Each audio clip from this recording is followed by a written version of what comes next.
Good evening, everyone. The time is 5:31 p.m. It is Tuesday, February 18th, and I'm going to call the special city council meeting to order. With the city secretary, please call the roll. Mitchell. Here. Heiser. Here. Rizzo. Present. Zuniga. Present. Harris. Here. McKinney. Here. Tobias. Present. All right, all members are present. We have a quorum. Next up is citizen comments. Is there anyone who wishes to come forward and speak?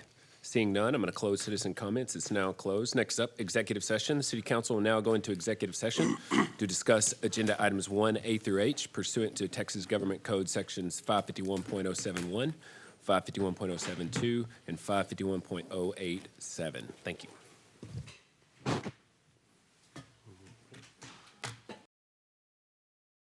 Action taken during executive session. There will be no action taken now. Motion to adjourn. All right, we are adjourned. All right, good evening, everyone. The time is 7:01 p.m. It is Tuesday, February 18th, and I'm going to call this regularly scheduled council meeting to order. Would all please rise for the Pledge of Allegiance? I pledge allegiance to the flag of the United States of America and to the republic for which it stands, one nation, under God, indivisible, with liberty and justice for all. The city secretary, please call the roll. Mitchell. Here. Heiser. Here. Rizzo. Present. Zuniga. Present. Harris. Here. McKinney. Here. Tobias. Present. All right, all members are present. We have a quorum. Next up, citizen comments. Oh, approval. Do we need approval? I'm sorry, approval of minutes. I meant to say approval of minutes. That's why I was waiting. Thank you, Mayor.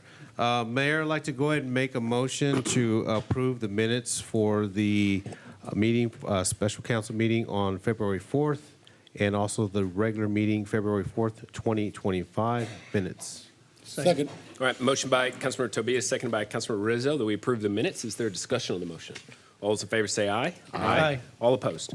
All right, motion carries 7-0. Next up is citizen comments period. At this time, we ask anyone in the audience who wishes to come forward and speak to please do so.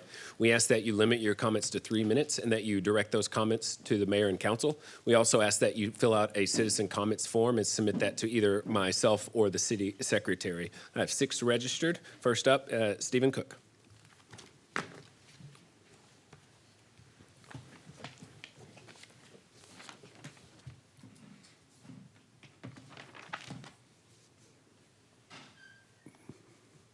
Mayor, City Council, and fellow citizens. Good evening. My name is Stephen Cook, and I stand before you today as a veteran, a Mason, AMVETS member, and quartermaster of the Kyle VFW, and committed servant to this community. I am here not just for myself, but for the men and women who wore the uniform, those who sacrificed for this country, and those who continue to serve long after their time in the military has ended. For veterans, service does not stop when we take off the uniform. We continue to serve our communities, in our homes and in our hearts. We build, we protect, and we give back. But sometimes we need the support of our community as much as we strive to support it. Tonight I come before you with a simple yet significant request. A space where we continue our mission of service. The Kyle VFW has grown beyond its walls. We have become a pillar for the city, a lifeline for veterans, and a resource for those in need. From job assistance and counseling to community outreach and membership, our work is never done. Over the last 2 years, we've opened a free community closet, providing clothing and essential items for over 100 veterans and residents in Kyle. Hosted a first ever United States Veteran Service Dog Telethon. Ranked first in our division in the entire state of Texas, providing an impact that reaches far beyond the city. Working with local business, supply food for those in need. Haunted House Free Community Day. Hosted a Pokemon Community Day. Fishing with veterans. I could go on and on. We have signed and partnered with the Red Cross for them to help us with these needs. But we are at capacity. We need room to grow. This is why I'm respectfully requesting that we be considered for the property that the city is acquiring at 105 Veterans Drive. That will allow us to continue and expand our mission. Why this matters? Because no veteran should be left behind. The VFW provides critical support services, helping veterans transition to civilian life, secure employment, and receive the care they deserve. More space means more lives changed. Community engagement.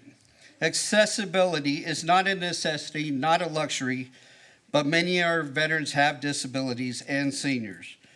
Because our commitment is stronger than ever, we partner with schools, first responders, and local charities. A call to action. I urge the council to consider our request, and I invite each and every one of you to visit the VFW to see firsthand the impact we are making to join in creating a future where no veteran is forgotten. Respectively, Stephen Cook. Thank you.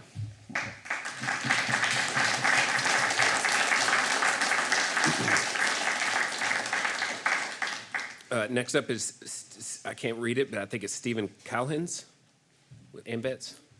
I'm sorry. Mayor, council members, dignitaries, and community. My name is Christopher Calkins. I have the honor of serving as the current commander of AMVETS, located just down the street from Kyle VFW Post. AMVETS and the VFW share a strong partnership, not only here in Kyle, but across the country. United in our mission to serve veterans and our communities. Over the past year, I have watched our local VFW grow, and I'm proud to support the incredible work they do there. The property at 105 Veterans Drive, which is city, is in the process of purchasing and present a unique opportunity for Kyle VFW to expand, to establish a permanent location to better serve the veterans and citizens of Kyle.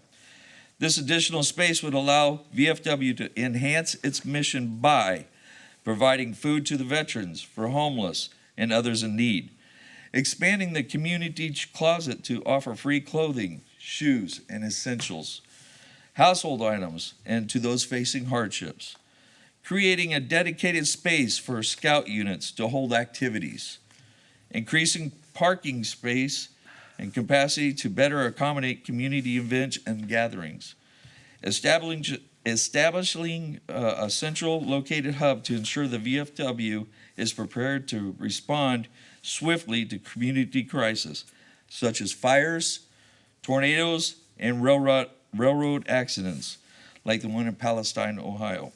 The importance of being prepared for both local emergencies and large-scale disasters cannot be overstated. The VFW stands ready, willing to serve the Kyle community and the surrounding areas in times of need, but they require the necessary space to do so, and effectively. I have spoken with community members, including Clint Williams, Larry Stamps, and others who agree that additional space is essential to the success of these programs. I urge the City Council to strongly consider this property as a viable option for Kyle's VFW expansion. Sincerely, me, Christopher Calkins, Commander. Thank you. Thank you.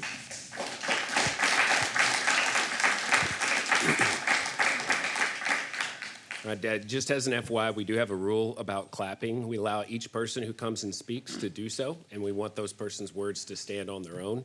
Somebody can speak for, someone can speak against. We want to give them the courage and the courtesy to be able to do that. So if you wouldn't mind withholding your clapping until the end, we'll hear from each and every person. All right, next up is Cynthia Bentley.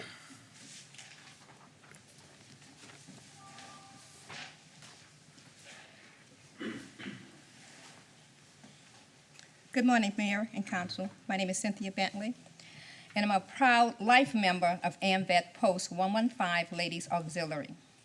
My father, brothers, sister-in-laws, brother-in-laws are all honorably discharged veterans who have served over 200 years to keep us free. They were in the Army, the Navy, Air Force, Marines, and believe it or not, the Coast Guards. Yes, some of them are disabled, and some of them have since died because of the injuries that they received. And of course, a few also have PTSD. My background is Workforce Commission. I was responsible for 8 full-service job service offices in Louisiana. My experience with the veterans are firsthand. I had a unit that served only the veterans. The veterans need special services when they come out of the military. They need quiet places. They need to speak with people who have experienced what they have experienced in order for them to understand the needs. Many of them need counseling. They need that one-on-one quiet place, because with PTSD, you never know what's going to be the trigger. They need to talk to someone that have that experience and that special training. Many veterans are not even aware, once they are discharged out of the military, that they can upgrade that DD-214, or they can upgrade the medical. And many of them are not even aware that they can apply for medical assistance, even though they did not get that assistance while they were in the military. If we had that property at 105 Veterans Drive as an expansion or a new facility for our veterans, we can offer all of these services to our veterans. And just remember, we are all standing here as proud U.S. citizens because of our military men and women.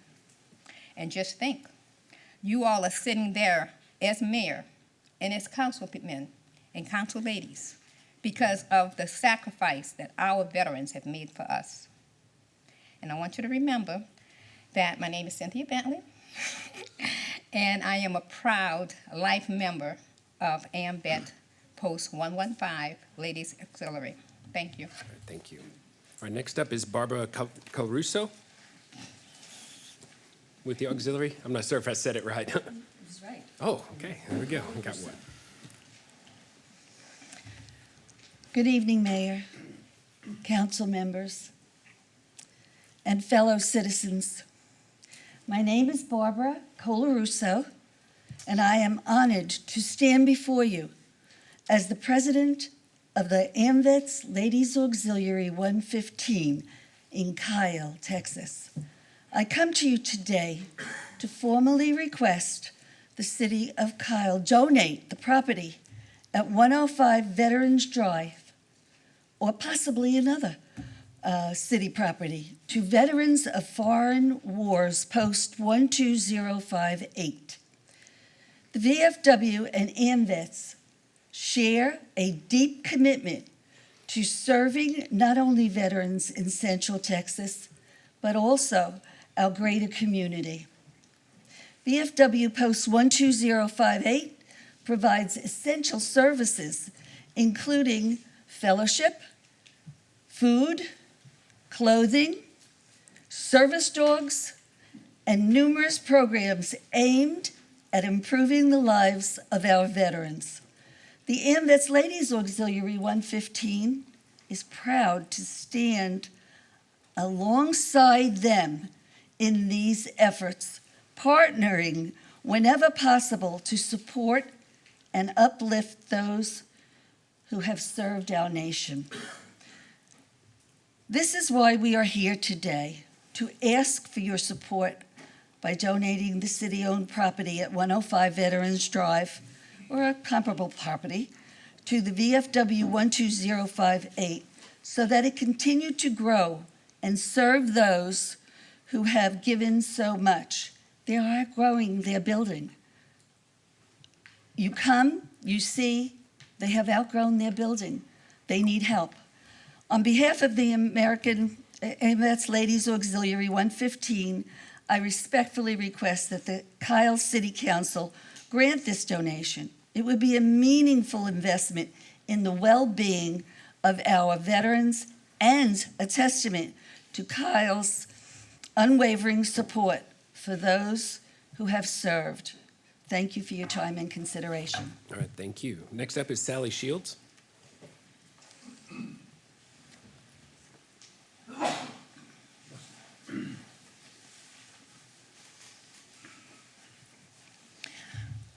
Good evening. I wasn't as prepared with remarks tonight because I only found out about this city council meeting recently. But I would like to introduce myself. My name is Sally Shields. I'm a U.S. Navy veteran of 11 years. I served as an independent duty corpsman in the Navy. I am now currently Scoutmaster for Troop 1948, an all-girls BSA troop that's now known as Scouting America.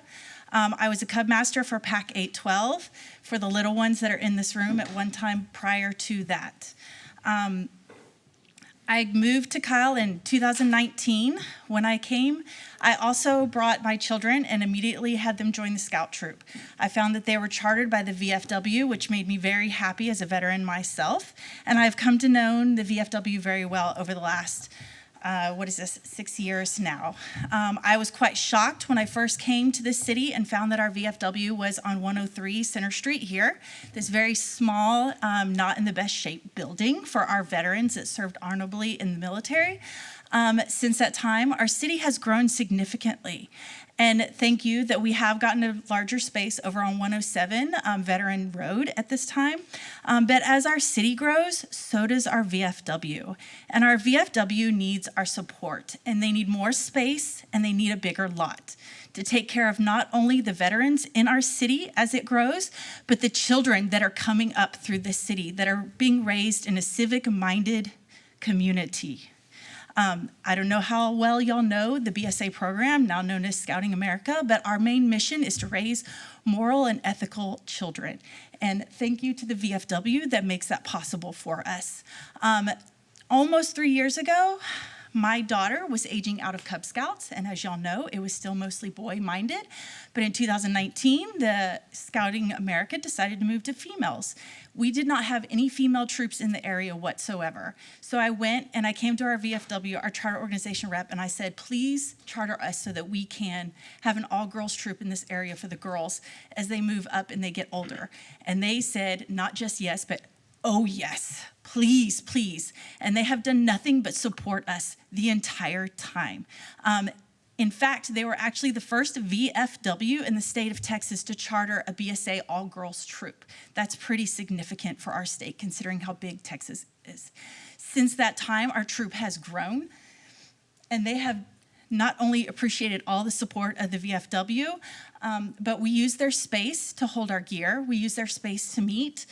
We do have a brother troop that we work alongside, the boys troop, Troop 812. They meet at the VFW regularly, but they have now outgrown the space. They have over 30 scouts in that tiny little building at any one time, and that they need to go to Greg Clark Park on a regular basis just to let the boys stretch their legs and get some of their energy out.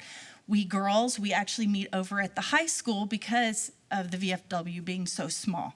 Last Thursday, Wimberley Post, VFW post out there, we met out there, and it's a very large post. And so I am asking that we show the respect to our veterans that we need to show them. And as the city grows, we need to help them grow. All right, thank you. Thank you. All right, next up is Emma Bescow.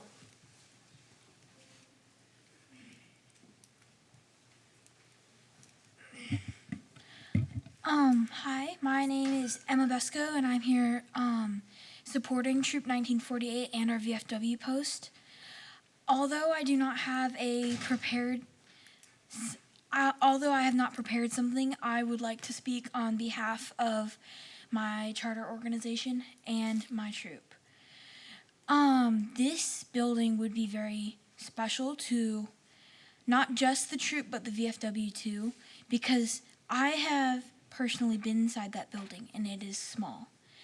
And the VFW, I think, deserves a bigger building because they help this community so much, and it would be great if the community just gave back to the VFW because I think the VFW deserves this, and so does the troops, and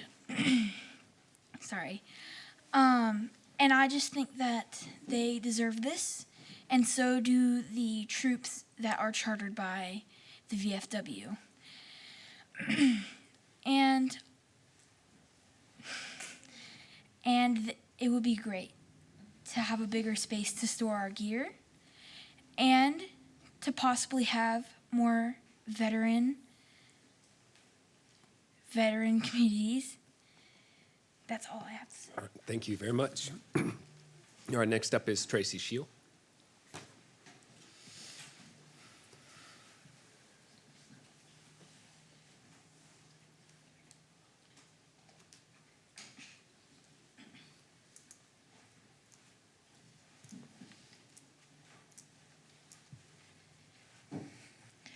Before I begin, I just want to say it is so nice to see all these wonderful faces from our scouts. And also, thank you for your service and sacrifice, gentlemen and ladies. Thank you. But, okay, so my name is Tracy Shield, and I am speaking to you as a resident of the city of Kyle. So, hello, Mayor, Mayor Pro Tem, City Council. I invite all of you and all of you to come and come next Saturday morning at 9 a.m. to help us clean and do our Great River cleanup. All right? Plum Creek may not be a river, but it is our watershed, and it is very important to the city of Kyle. It helps alleviate flooding. It helps just our inner spirit by being able to walk the trails and just enjoy our environment and our community. Part of that, though, is a clean environment. And sometimes it's, can get a little dirty with people dumping stuff or just a plastic bottle that got washed away because somebody, left it on a table and it, kind of rolled down and then the rain and everything ends up in the creek. So Saturday morning at 9 a.m. at Waterleaf Park, I invite everybody to join us to help keep it clean. And because one other thing that it does, trash in our creek like that also creates a safety hazard for our residents who live near our watershed by flooding. If we get, and yes, we need it, I know, but we do need a major rain event. It's just what we need. And if we get it, trash creates dams, which creates flooding. And so us keeping it clean not only keeps the aesthetic of our watershed, but it also keeps the safety of our neighborhoods. So please, again, come out. I expect to see all 7 of you, including you, Mayor, all 7, and I look forward to seeing all of you. And one last thing, as all of you guys know of my relation with my family also being veterans, please help the VFW. Thank you. All right, thank you. All right, those are all the forms that I have. Does anybody else have a citizen comments form that they have filled out? All right, seeing none, we're going to close citizen comments. Citizen comments is now closed. Next up,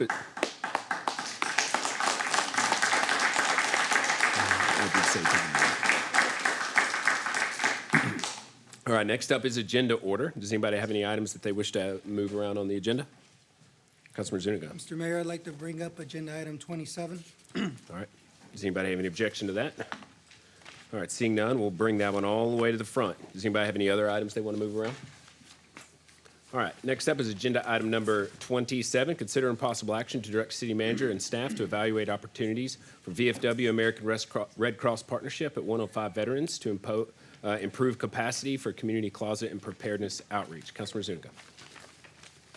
Thank you, Mayor and Council. So you've heard from many community members here. When I visited with a few of our members, they had spoken to me about the needs and the community. If they could expand more, they'd be able to serve more of the members during tragedies or being prepared for disasters. I said, well, that sounds like something that, I could consider, and I said I'd bring it to an agenda to raise awareness for community needs. And with that, I would like to give the floor to Mr. Larry Stamps, since these are slides that he shared. Good evening, council. Veterans, public, mayor, good evening. How are y'all? I was preparing this presentation earlier, and I heard the news as I was on my way out the door. And the weather was on. I thought, hey, it's fixing to freeze. So I said, well, who better to blame it on than the city council? No. So thank y'all. Appreciate that weather. Councilman Zuna, thank you for putting this on the agenda for us and yielding your time to me as a representative of the VFW. And I'll yield back to you once our presentation is completed. The VFW appreciates the opportunity to represent our community and demonstrate our plan to grow as a nonprofit organization as the city of Kyle grows. And I had a presentation, and I want you to take that off if you don't mind. Can you take that off? Thank you.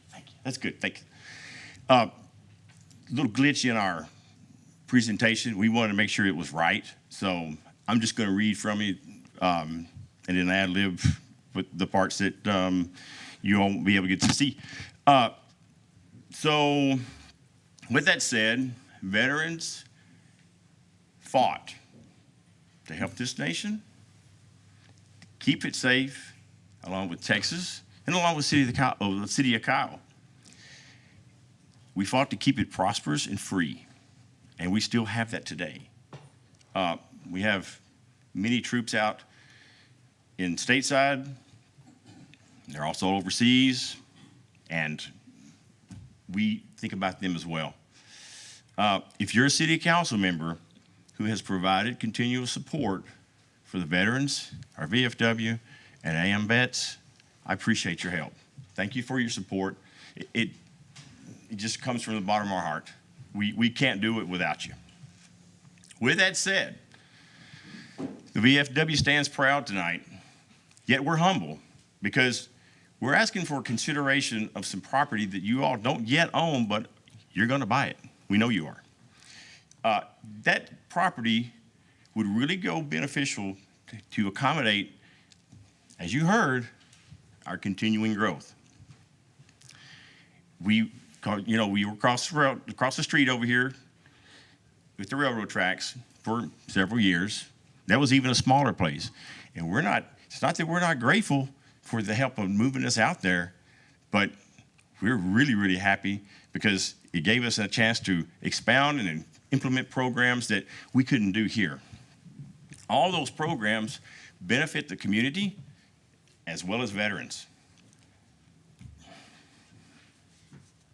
We're simply asking to use this property that the city is choosing, that is closing on in a month, yet, to my knowledge, you don't have any plans to do anything with it at the moment.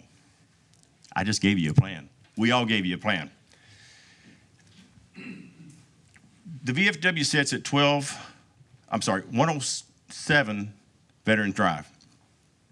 If y'all haven't been out there, I know I've seen some of your faces. It's been a while for some of you. Some I haven't seen at all, but come out. We can show you what we do, how we do it, and who we affect. There are many facets with the VFW, and I want to talk about some of the folks who benefit from the VFW being there with our programs. We do community outreach as well as provide a free breakfast every Friday morning, with the exception of Christmas and maybe Thanksgiving. I'm not sure.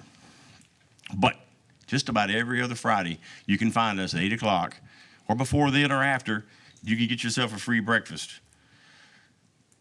Along with that comes an organization called the United States Veteran Service Dog Organization.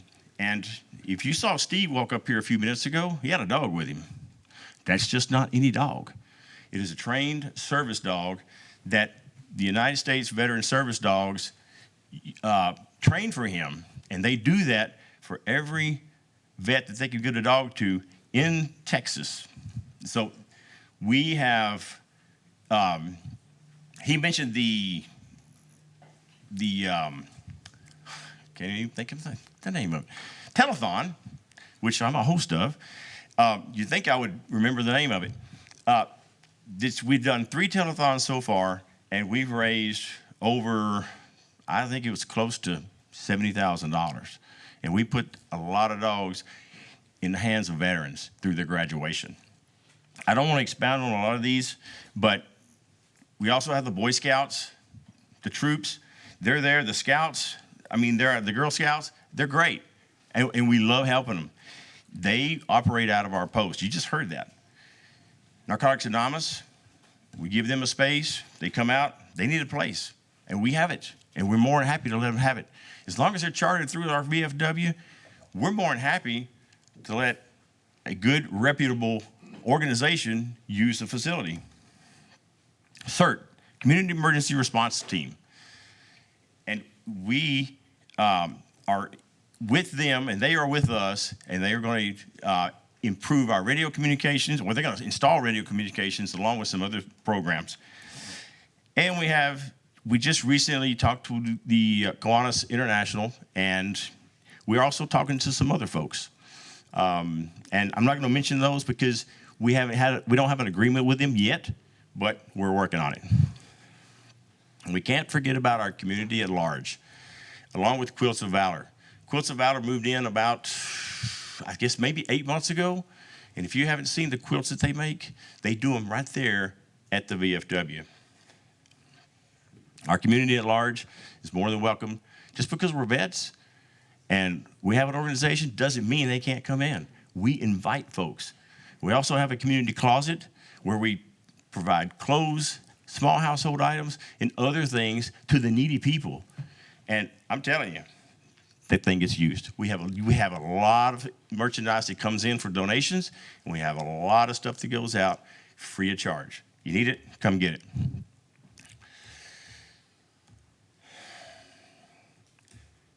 We are Kyle. The veterans of this community are Kyle, and we are all one together. So the current use for 107 Veterans Drive is where we're at, obviously. If we were to obtain the property at 107, if we obtain the property at 105, we would be able to basically double in size. And you probably wouldn't hear from us for another 20 years, maybe. I mean, it would make a sizable footprint for this community. Now, I understand you haven't bought it yet. You haven't closed on it. If there is an option for a suitable or better property somewhere in Kyle, that would be great as well. We'd consider that. I hadn't talked about the American Red Cross. We have partnered with an MOA with that organization, signed yesterday. We are fully fledged together, and they have big plans for the Veterans 107 Veterans Drive as well. We have talked to them about 105, and they think it's great. That would be awesome. We'd be able to expand with them, along with the community closets, and they would be ready for a disaster and emergency services at a moment's notice.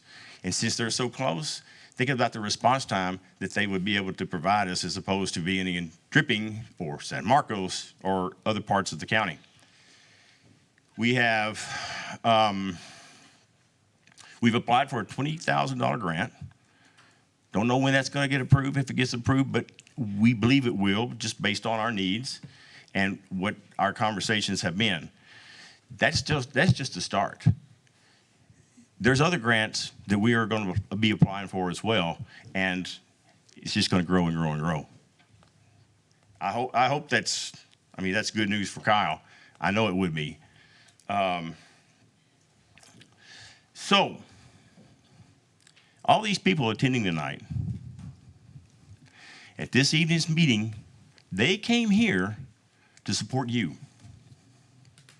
they came to support us as well. But they came to support you in doing the right thing, in helping the VFW increase our footprint at that location or another location somewhere here in Kyle. Those folks are the ones who made it here. But there's thousands more out there who could really use a better VFW. They all support this proposal. As well, I do too. Everybody's hoping and praying that there's a vote at some point in time or another that's a yes. I'd love a unanimous vote. If we could get that, wow, that would show us the council is fully behind us, fully behind the veterans, and fully behind this community. Therefore, we as the VFW recommend and we urge that this item be perhaps postponed and the city commit to entering into negotiations and discussions with the VFW so we can make this request a reality. Furthermore, we ask that no decision be made on this property's use until all options between the city and the VFW have been exhausted, including identifying another similar or more suitable location. We would ask that this issue be readdressed at the next regular session of the city council meeting, and we'll be here.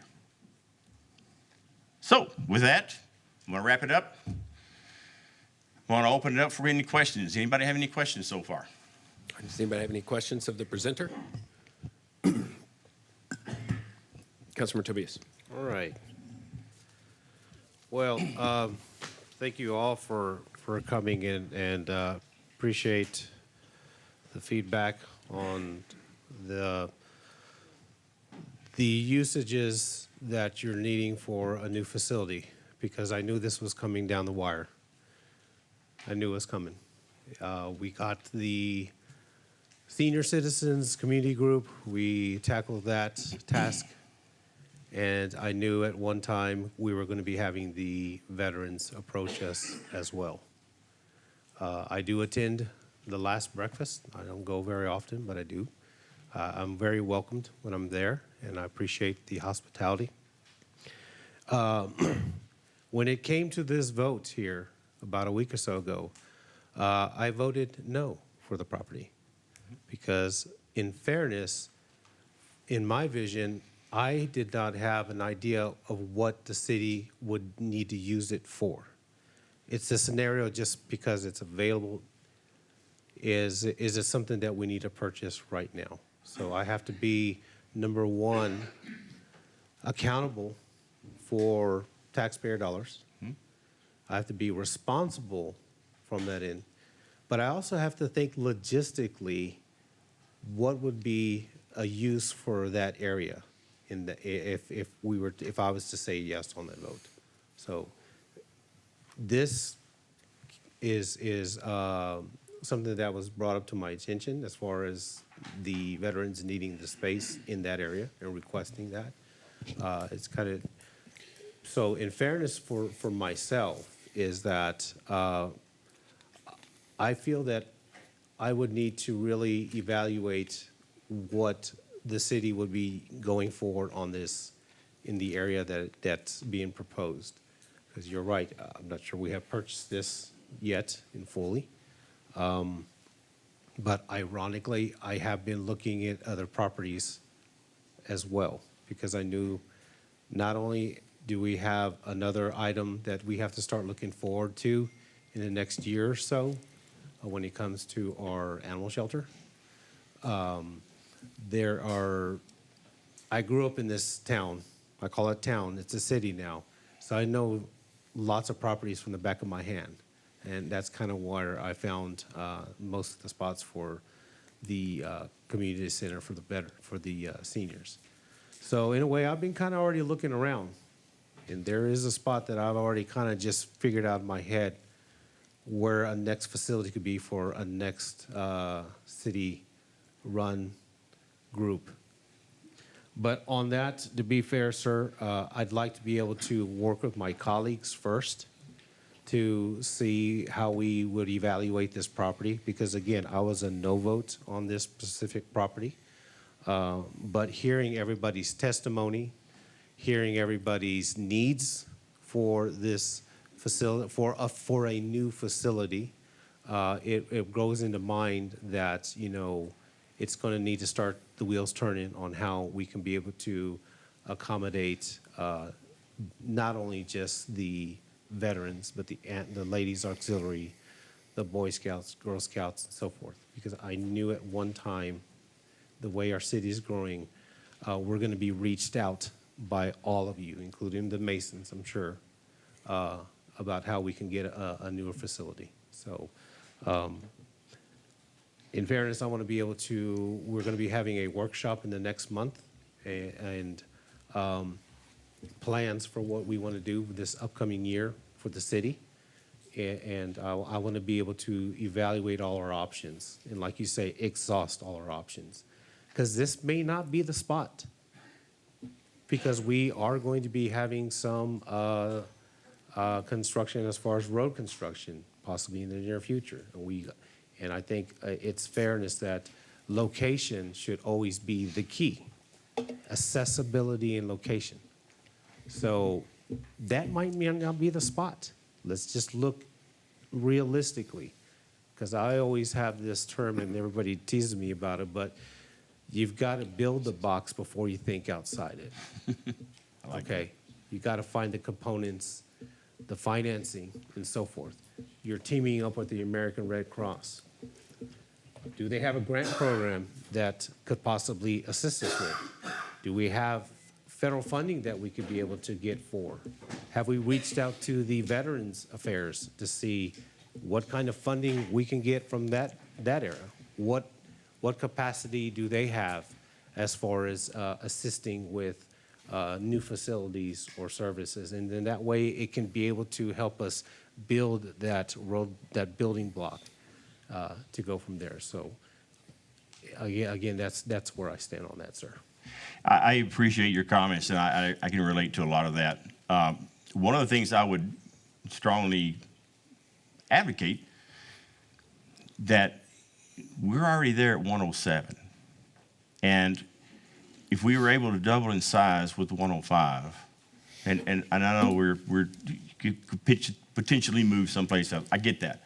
But we wouldn't disrupt the services that we have already in place. We wouldn't have to worry about having our veterans figure out where we had moved. When we moved over here to out the Veterans Drive, it was 3 weeks before I found out where it was at. I wasn't an active member, but I went and got the free breakfast. So once I found it, it was like, wow. And then it was kind of strange when I walked in. I was like, okay, well, am I at the right place? So something, it's maybe minor, but it's something to really consider about moving, because we're already there. We're already established, and that's something I would really like to protect our veterans and the community, quite frankly, because, like I said earlier, a lot of community folks come in and they are, willing to help us or want to be around us. So, True. Thank you, that. sir. Because then again, I mean, it's a no-brainer. You're on Veterans Drive. Right, Okay. right. So you've got that address there. I just feel that we could probably, as a council and as a city, be able to furthermore investigate more and look into to see how we can continue to move forward on that end. And I would advocate yet to make sure that we are involved in those discussions. Of course. Yeah. Just like Thank you. Just like Cass. Yeah. Just like the seniors. Awesome. Exactly. Thank you. Any other questions? I have a few comments that I wanted to make. So, because you brought up several important topics that I think are worthy of being discussed, and I think some context is also really helpful for as it relates to what the city council has been about over the last several years. Number one is the property over here that's now been raised. That was the home of the veterans, and before it was the home of the veterans, it was actually the home of our police department, if you can believe it and go back that And now far. look where they're at. So if you you can imagine a different scenario and a different night where there's many people from the police department and those who support those who protect and serve us here locally, saying that the facilities that they had were inadequate. Right. And they made a move over to the Wells Fargo building, the old Wells Fargo building. Well, it's not there anymore either. And the comment that I continually got from the police department as we were making these moves were, we're really tired of getting secondhand facilities that weren't designed for us, that we just moved in because that was the only space that was available. And when I came here to the city and started working, it wasn't just me, it was many different people, but we started working on a final solution for the police department, which is what you now have in a public safety center with 64,000 square feet that's custom designed and built for them. So that's just one case study to kind of look at and see that sometimes going from one residential property to two may not be the best long-term solution for the VFW. In fact, maybe something like 5,000 to 10,000 square feet of really great meeting space is what it would be. But we don't know that yet because we are in the process of having those conversations. Another example would be, as has been mentioned, our seniors. So the seniors moved into what's now the Krug Activity Center many years ago. That facility they outgrew, and they've been outgrown from that for a very long time. And so we worked for a long time to try to come up with a good long-term solution, which we are just now in the process of delivering. The challenge with that facility is, I think, similar to the situation that you currently face, which is has to do with land use. The properties that are there on Veterans Drive, those two residential properties in particular, they're not designed as large organization, growing organization meeting space. They're former residential properties that you're doing the best you can with because there isn't a long-term solution in play. And then the other thing that I would say is, just consider the amount of investment that the city has made into a lot of these different services. It takes time for us to figure it out.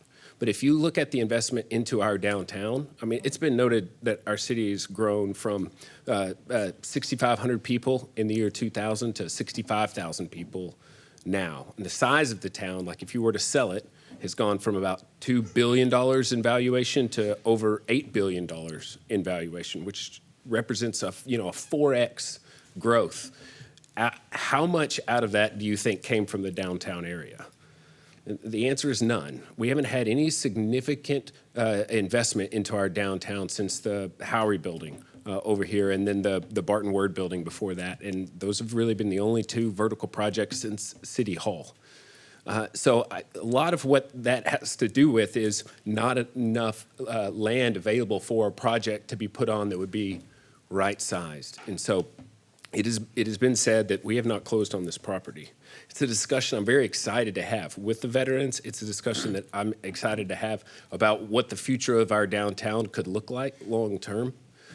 For myself, though, I have to, as Councilmember Tobias said, number one, not get ahead of council. We haven't had a chance to fully digest the property acquisition. I would consider this moment to be premature because we haven't even closed. We're in a contract situation. That deal could still fall through. But the broader conversation about how do we engage with the VFW, how do we grow with the VFW, how do we help the VFW and AMVETS and the different organizations around come together and be not just a little bit better, but the best. We want to have the best public safety facility. We want to have the best facility for seniors. We would love to be a part of a project that would knock your socks off. And I'm just not sure that going from one residence to two residents is the best long-term solution. But we need some time to analyze the value of the properties that we're currently looking at, as well as what is the actual best long-term solution. I don't think that our parks and maintenance facility, which is just on the other side of 107 Veterans, is the best long-term solution for that spot either. So there's just a lot of discussions that we need to have as a council. We need to talk with about staff, And I think the cultivation of a great VFW-based project, just like what we did with the seniors, makes a lot of sense and something you get a lot of support on. But we have to have the time and the space to go through that process, and that includes closing on these lots. So that's really where my feedback is. And I know you're saying, let's get it on the very next agenda in 2 weeks. We won't have more answers for you in 2 weeks. We still won't even have the property closed. We won't have engaged at the visioning workshop about this property as well as a lot of our other downtown properties. But I can assure you, y'all aren't going away. I already know this. We're not going anywhere either. We want to have a very, very good relationship, but it takes a little bit of time and a little bit of trust. I promise you that we're not in the process of trying to put someone else in that building right next to you. It really is more of a conversation of, is that building even appropriate to be there on that space, or could would it be better for us to cultivate a larger project? And I've had this conversation with Mr. Cook. I wrote him a letter of recommendation for his service animal that he now has. So I mean, we've all certainly been engaged with the VFW for a very long time. And I expect would continue to. But I would just personally ask that you would allow for us to have the space to walk through this process and to do it well, asking what is the best solution, not just what is something we can do right now. So those would be my comments. Councilmember Heiser. Let me interject something before you start, Councilman. I agree with your points. And I know that the conversation that maybe a couple of times was had that you had mentioned that we could, City Council could build $1 million facility for the veterans, the VFW. And I'm like, okay, well, we don't really need $1 million facility right now. And now if we had the population such as Austin, or let's say Dallas, San Antonio, I'd be like, hey, make it a multi-million-dollar facility. I'm more than happy about that. But we don't need that at the moment, and for the foreseeable future, I don't think we do. Given respect to your comments and your insight, I appreciate that. And we are willing to do everything we can with you all, because we can't do it without you. Y'all can't do it without us. I mean, we got a ton of veterans, and we gotta take care of them. So, with that said, Councilman? Yeah, thanks, Larry. I mean, everything that's been set up here from the dais, I'm in support of, and I think it's in line with the discussion that we had over the weekend, with the 2 hours that me and Steve spent together. You have my support, me alone, and you can talk to the rest of the group of engaging with staff and trying to go through and telling them what your needs are now and what you anticipate those needs being in the future.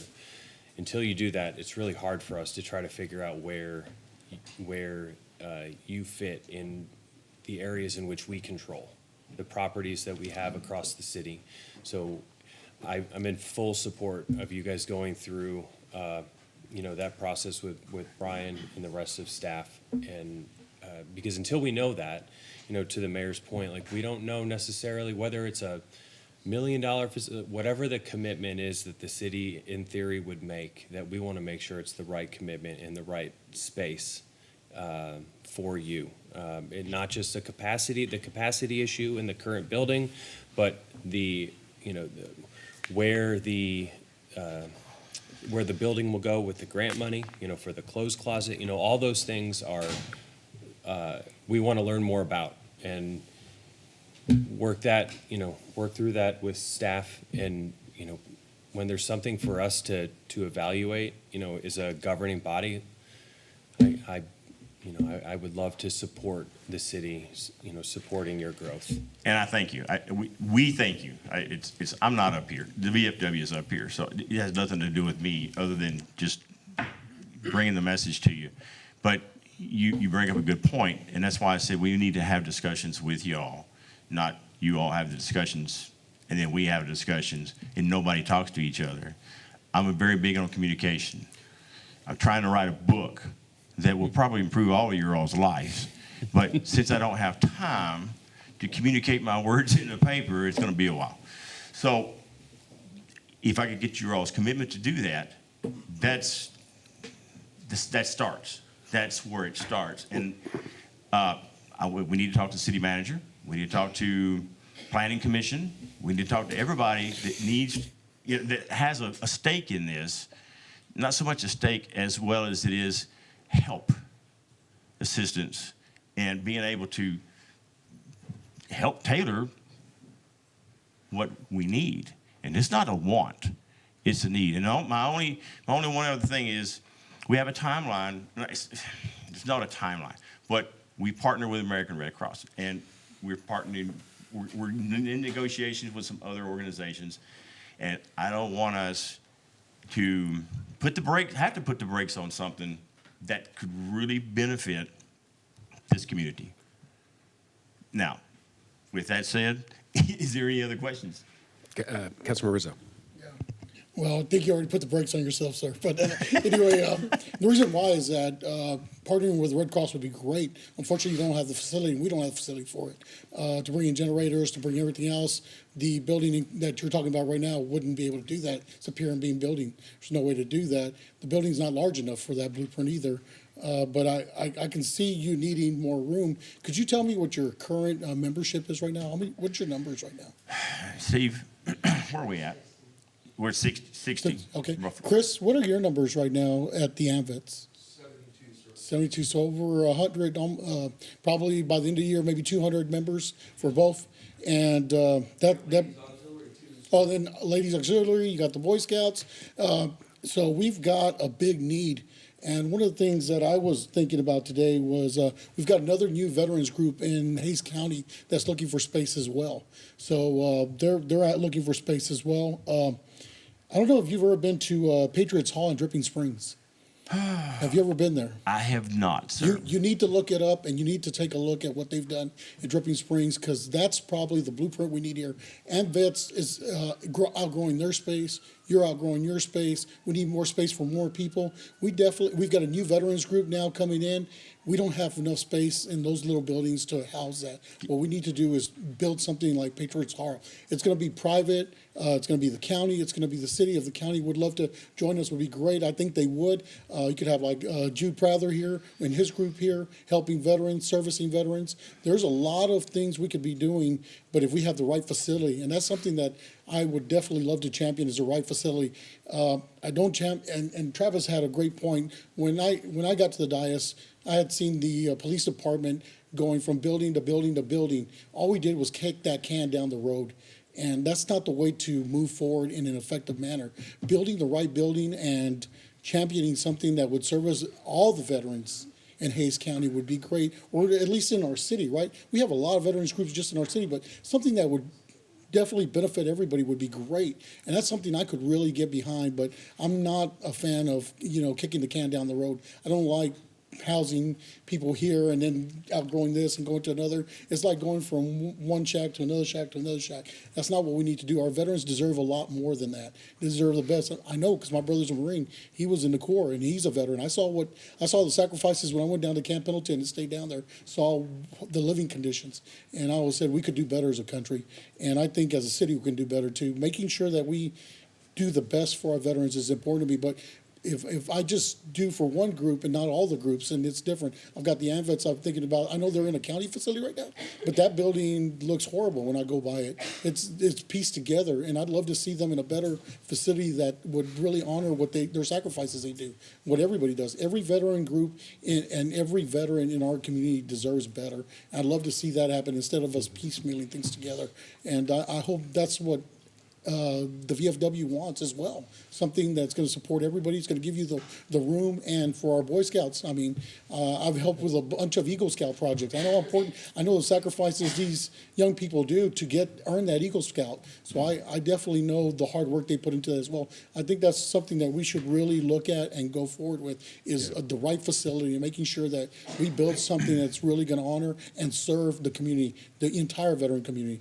So that's kind of what my hope is. And piecemealing, it's not something that I want to do. Don't mean to interact. So you're also looking at like the Hats Off for Veterans group.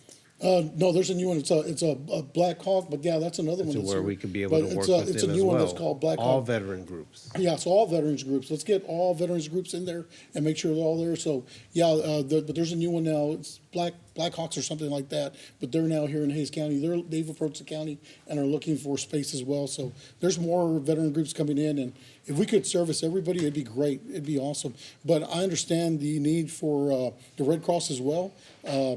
Starting the Public Safety Center and bringing an element to that, was important as well. So making sure that we do everything we can to service everyone is something I'd love to do. So hopefully that's kind of what y'all's vision is too.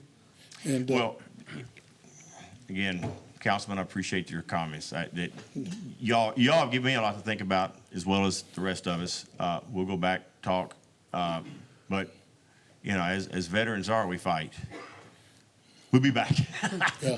we just want No, to be that's able great. to. That's awesome. Yeah. The only thing I would say to that is, y'all know us and we know y'all, and this is a good forum for what it is, and Right. that's great. But I don't think you've ever requested a meeting with city council or with staff and not been obliged to sit down. And we would like to roll up our sleeves with you and really talk about how we can solve this problem. This forum it's a bit of a challenge because we have 30 items to go through, and Right. there's just a lot on our minds, and it's not the best time for you, frankly. We're not able to give you the best of ourselves because it's recorded. We don't necessarily have the freedom to just talk freely back and forth. So we would love that. We'd love that opportunity to sit down with y'all and keep those conversations going. But the sponsored of the item and the come before us all and do all this, we need to take our time on this. Fair enough. We have not closed on this land, and we will not have closed on it by the next meeting. And I'm not prepared to make a big, long-term decision about those properties yet, in particular, before we've purchased them. But we're working on a downtown master plan. We're trying to solve lots of problems. And you're not the only groups that need meeting space, by the way. I mean, we want, it's on our bingo card, cultivating more meeting space. And this is a great opportunity for us to align what y'all need and what we think that the community needs to put something together that is formidable. But just the land itself is $1 million. See, we don't need $1 million. Just the dirt is $1 million for that property next door. Yeah. So there's just a lot to it. I got a couple quick questions. The forum, the workshop that you were talking about earlier, is that where a quorum with you all is? I mean, is that a meeting? Is that It is. Every year we go away. We put we put big items on the agenda where we sit down as a council and have a long discussion about what we want to do with any number of potential topics So it that are being- important. being- That'll be middle of March, I think, is when that is. Yes. being open? I mean, it's being a council meeting. It's open to the public, right? It's open to the public. Do you all yes. take votes for that? There are no votes taken. It's a Okay. workshop. So we're not coming out with action, but we're discussing. It's over several days. So there's a lot of different items that are So if I discussed. got me a motel room, could I be able to go? Come on. All right, we may do that. Yeah, Mr. Larry, I want to thank you for coming up here and, taking the questions and bringing this forward. I think that sometimes we need to kind of think everything through, but this was an idea, right? This was a vision, right? And I agree with you and like it's right next door. So to me, I feel like there's always a need, and the need is going to be there, whether you're waiting for $1 million facilities or not. So I tried to do what I can to help the community out, because I think that's really what the goal is here, focusing on needs and what our community is asking for. But out of respect for all council, I'm not going to bring any motion, because I think, it's respectful. They need to have their time to digest it all. And, but I do respect you bringing this forward. I wanted to give you the opportunity to speak to all of us. And now you kind of see where things would be and what plans we'd have to come up with as a community to the city to have these conversations. Well, this is only the second time I've appeared in front of you all, and the first time was like 5 or 6 years ago, so some of you are newer. But I plan on being far more active with our city than I have been in the past, because I truly believe that people getting involved can make the right decisions. talking about inside the box. You guys are inside the box, so to speak, but we're out there. So marrying communities with citizens along with their representatives, I think is a far, far greater solution for the betterment of our community than just people making decisions and not having our constituents involved. Thank you all for your time. Thank you. I would say that the only way that great decisions get made are when they are done alongside the community. I mean, Let's do it. just like the Public Safety Center, consider a Heroes Memorial Park. You know, there's a lot of feelings around what a Veterans Memorial should be like, and maybe there still are feelings, but we engaged with the VFW very heavily and with our first responders to build something substantial that would be best in class. And I think our new PD facility is best in class. I think when we're through with our facility over here with the seniors, I hope that it's one of the very best ones in the region.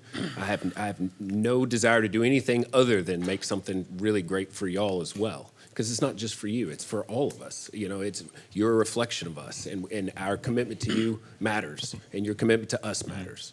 So, yeah. One other thing, thank you all for your time. Thank you. We appreciate it on behalf of VFW. Thank you for your time, thank you for consideration, and thank you for committing to work with us. And my apologies to everybody else who has an agenda item. We didn't mean to take up so much That's all time, right. so don't stab us in the back on the way out. We're going to take an 8-minute break. We'll reconvene at 8:15. Thank you.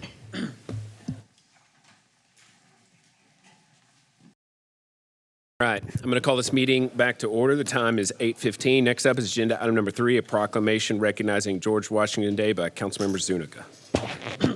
Thank you, Mayor and Council. I wanted to, say I was thankful for this proclamation, proud to read it, and I want to say a few little highlights of George Washington, our first president, founding father of our country. George Washington was a man who had great leadership, integrity, ethics, man of character. He grew up in his time pretty humble, had experienced surveying, got into the militia, where he learned the art of military strategy and tactics. He didn't get the commission that he wanted with the English Army, so he went back into private life, but still stayed politically active. During the Revolution, he came back to be the general of the colonial army, and his great assets and qualities helped keep that militia together.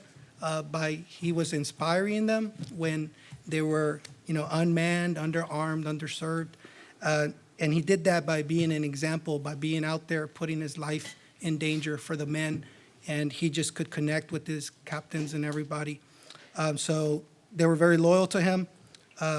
The colonial stayed with him, and he knew that he had to defeat the British by winning the war of attrition. Basically, he'd lose some battles, but the important ones where he could inspire the countrymen to believe in the cause, that's what he needed to do. So for those 8 long years, he was that leader that the nation needed. After winning the American Revolution, came back to the Continental Congress to help stabilize the country so that it wouldn't fall apart right after it just won its independence. So all the other forefathers needed him because he was that man that they trusted, that he was going to not be corrupted by politics. His biggest thing was he was not searching for power. He was searching for the cause, which became this democracy in this country. And towards the end of his life, he was a 2-term president, unanimously voted by all the other members. And he gave good counsel to, stay out of foreign affairs. And he built different cabinets, the treasury, and all these other things that we now hold dear.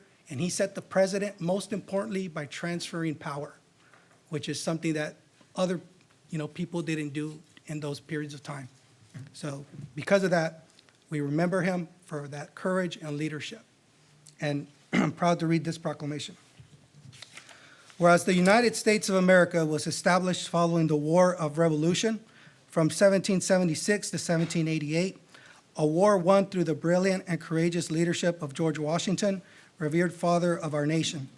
And whereas George Washington, who lived from 1732 to 1799, mobilized the Continental Army and led the American colonies against the most powerful country in the world, finally defeating the British at the famous Battle of Yorktown, Virginia. And whereas the revered founder of the nation resisted the efforts of many supporters to make him a king or dictator, instead using his influence and power to support the creation and adoption of the Constitution of the United States, and whereas George Washington was elected as the first president of the United States, serving 2 terms of office from 1789 to 1797, and through his devotion, wisdom, and vision became the exemplar of distinguished leadership for all future presidents. And whereas the William Hightower chapter of the Sons of the American Revolution and the local chapter of the Daughters of the American Revolution, if participating, encourage all citizens to recognize the epical contributions of George Washington to our nation by celebrating his birth on Saturday, February 22nd, 2025. Now, therefore, I, Miguel Zuniga, by virtue of the authority vested in me as a council member, District 3 of the City of Kyle, do hereby proclaim February 22nd, 2025 as President George Washington Day, and call upon all citizens to recognize and honor the brilliance, the courage, and the vision of the father of our nation and the relevance of his life to the preservation of our democracy in today's complex world. Okay, so that is what I have. And I'd like to ask Mr. Stuart Hoyt to come up if you'd like to say something, and thank Ms. Anna Wheel for being here and for writing this proclamation up for me as well. Thank you, sir. Thank you. Yeah, so Yeah, up to the stage.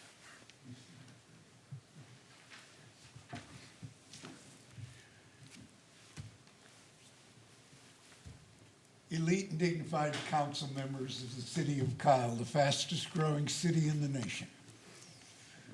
My name is Stu Hoyt. I'm a member of the William Hightower chapter, and the young lady to my right is Ann Wheel, who is the regent of the newly formed Lizzie Johnson Williams Daughters of the American Revolution for the Kyle-Buda area. The sons and daughters of the American Revolution, in order to become a member, one must prove direct bloodline descendancy of those that supported the cause of freedom. That freedom which we all enjoy today. George Washington gave 35 years of his life in forming this country. As President of the United States, his birthday was celebrated every year, and every year thereafter until 1971, when the government decided to do a favor to all the people and have a thing called the United Modified Holiday Act, we know as a 3-day weekend. Since that time, you can ask anybody when his birthday is, and they can't tell you. A man that dedicated all that time, and yet he is not recognized. There are 7 states that recognize his birthday, and Texas is not one of them. We would like to change that. I thank you for this opportunity, and I do want to share that I am a 21-year Air Force veteran, member of the AMVETS chapter, and coincidentally, the first American veterans served in the American Revolution. Thank you for your time. Thank you. All right, next up is our consent agenda, items 4 through 15. Does anybody have any items they wish to pull and discuss in detail? Motions? Mayor, I'd like to go ahead and make a motion, if it's all clear, for consent agenda item number 4, 5, 6, 7, 8, 9, 10, 11, 12, 13, 14, and 15. Do we have a second? Second. All right, motion by Councilmember Tobias, second by Councilmember McKinney that we approve the consent agenda. Is there discussion on that motion? All those in favor say aye. Aye. All opposed? All right, motion carries 7-0. Next up is agenda item 16, and item 16, 17, and 18 and 19 all deal with land acquisitions for utility and transportation improvements. Mr. Sick, do you want to present on all of them? Then we'll go through the first three are all pretty much the same. Is your presentation on all of them? It is. All right, go ahead. Good evening, Mayor, Mayor Pro Tem, members of council. My name is Kent Sick. I'm outside counsel for the city in real estate acquisition matters. Item 16 deals with a resolution finding public convenience and necessity for acquisition of a 1,741 square foot parcel of land. Let's see, will this bring it up? This is for the Center Street project. We call this parcel 11. The land that's to be acquired is that green parcel there on the exhibit. Negotiations have been going on with this landowner for some time now. They have not been successful.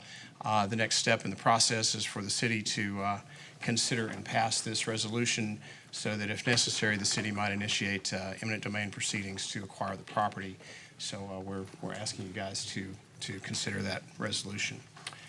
The next agenda item, number 17, is for also for a PCN resolution. This is for the Kyle Wastewater Treatment Plant Expansion Project. There we go. These next two parcels are for that. So this project is to expand an existing 30-inch wastewater line to a 48-inch wastewater line and an existing 8-inch reclaimed water line to an 18-inch water line. These easements are being expanded. The two parcels that you're going to hear these PCNs for tonight, the gray one there is a property owned by a landowner named Deborah Anthony. The second one is a green one owned by the Terhunes. These negotiations have been going on since September of 24. September of last year, they have not been successful. After making a bona fide offer, the city's efforts haven't worked out. This is the property to be acquired from Miss Anthony's property. The permanent easement there is the thing in the middle, and the temporary construction easements the city needs are in the shaded area on either side. The temporary construction easements are a little under 1/4 of an acre, and the utility easement itself is about the same size. This is the next door property, the Terhune one. You can see that the permanent easement and the temporary construction easement are about the same size, and they're needed for wastewater and reclaimed water lines. We would ask that the city consider passing the PCN resolutions for both of these properties as well so that the acquisition process can move forward legally. And I think that's my presentation for those three. And this does have to be by roll call vote. Okay. I'm just going to read the motions on the items. Kent, do you say I need to read out the captions first and then the motions? Just the motion would be fine, I believe. I'm going to start on agenda item 16. I move that the city of Kyle authorize the use of the power of eminent domain to acquire 1,741 square feet of land in fee simple from property owned by Richard Cuellar Sr. and Rita Cuellar as described in agenda item 16 for the public use of constructing and operating public roadway improvements for the old Stagecoach Road project. Second. All right, motion by Mayor, second by Councilmember Tobias. Is there discussion on that motion? Roll call vote. Zuniga, Yes. Harris, Yes. Heiser, Yes. Tobias, Aye. McKinney, Yes. Rizzo, Aye. Mitchell. Yes. All right, motion passes unanimously. Next up will be agenda item 17. I move that the city of Kyle authorize the use of the power of eminent domain to acquire a permanent utility easement over .148 acres and a temporary construction easement in two parts over a total of .222 acres, all from the property owned by Deborah Anthony as described in agenda item 17 for the public use of constructing and operating public wastewater and reclaimed water lines. Second. All right, motion by the mayor, seconded by Councilmember Tobias. Is there discussion on that motion? Roll call vote. Heiser, Yeah. Mitchell, Yes. McKinney, Yes. Zuniga, Yes. Rizzo, Aye. Harris, Yes. Tobias. Aye. All right, motion carries unanimously. Next up is agenda item 18. I move that the city of Kyle authorize the use of the power of eminent domain to acquire a permanent utility easement over .261 acres and a temporary construction easement over .260 acres from property owned by Terrell K. Terhune and Susan E. Terhune as described in Agenda Item 18 for the public use of constructing and operating public wastewater and reclaimed water lines. Second. All right, motion by the mayor, seconded by Councilmember Tobias. Is there discussion on that motion? Roll call vote. Tobias, Aye. Rizzo, Aye. Harris, Yes. McKinney, Yes. Mitchell, Yes. Zuniga, Yes. Heiser. All right, motion carries unanimously. All right, next up is Agenda Item 19. Consider approval of a resolution authorizing the city manager to enter into and fund possession and use agreements with Center Street Village LP for parcels 1, 2, 3, and 4 of the Center Street Village wastewater project, Segment 2, not to exceed $331,703. Second. And that was just the item. This would normally be Amber, but are you presenting this one, Kent? Yes. Okay. Hello again, council. So this is the Center Street Village wastewater improvement line project. This is a badly needed project the city has needed to get done for some time. There are 4 parcels here. The city has already passed PCN resolutions. Lawsuits have actually been filed. We are seeking to set these hearings. That takes quite a bit of time. The landowner has agreed with the city to enter into these possession and use agreements, which would give the city pretty much immediate possession so that construction of this project could move forward while we are still working out the compensation issues. The city has passed a number of these and other projects, and we would ask that you guys approve this so this wastewater project can get started. All right, motion to approve? All right, motion by the mayor, second by Councilmember Tobias, that we approve Agenda Item 19. Is there discussion on the motion? Does that require a roll call vote? No. All right, all those in favor say aye. Aye. All opposed? All right, motion carries 7-0. Thank you, Kent. Thank you, guys. Have a good evening. All right, next up is Agenda Item number 20. This item does have a public hearing. First reading, consider approval of an ordinance granting Acadian Ambulance Service, Inc., DBA Acadian Ambulance Services, or Service of Texas LLC, a franchise to provide non-emergency and rollover emergency ambulance services within the boundaries of the city of Kyle. Chief Barnett, if you want to present, and then we'll do a public hearing. Absolutely. If you're fine with that, I'll be very brief. Jeff Barnett, Chief of Police for the record. Thank you, Mayor and Council. Tonight, we're here to bring about a renewal of a previously existing agreement with Acadian Ambulance Service, also does business as Acadian Ambulance Services of Texas. We had an existing agreement that expired in January of 2025, and before you tonight is an ordinance to approve, if you so choose, a renewal agreement for another 2 years with an option for an additional 2 years should the requester make such a request. It'll be the exact same agreement that you've had in place for the last 2 years with the ambulance service. This agreement is asked on their behalf. It is required by our city charter. They agree to the same terms as before. You see before you that they will provide, this is non-emergency ambulance services by matter of routine within the city limits, but they also will provide rollover emergency services if needed. They'll provide those services to the city of Kyle and to the Kyle ETJ. They will continue the same franchise fee of 3.5% based on the total amount billed and other income derived from their operations and non-emergency services that they'll provide. And again, this is a 2-year agreement with an option for an additional 2 years. Our city's recommendation is that you approve as asked. We do have a representative tonight with us, Mr. Ron Quaranto, if I'm getting that right, Ron, I apologize. He's the Regional Vice President of Acadian and will be here to answer any questions if you have those of the company. All right, thank you, Chief. This item does have a public hearing, so if there are no objections, I'm going to open the public hearing now. Seeing none, the public hearing is now open. Is there anyone who wishes to come forward and speak on this item? All right, seeing none, the public hearing is now closed. Councilor Tobias. All right. If you wouldn't mind explaining what the rollover language would mean, if you don't mind.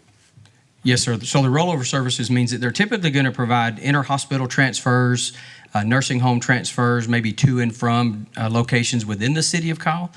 And should there be a situation in which we are out of emergency ambulance services, or should they encounter an emergency, they're certainly not going to pass that by.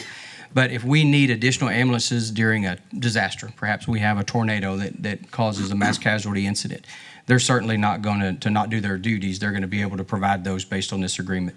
But they're not our 911 ambulance service. We have that in place. We have that existing. This is to provide rollover should there be an emergency and we need additional outside ambulances, just like we might call in other ambulances from other jurisdictions as well. And Ron, if I didn't explain that clear, is that clear enough? Okay.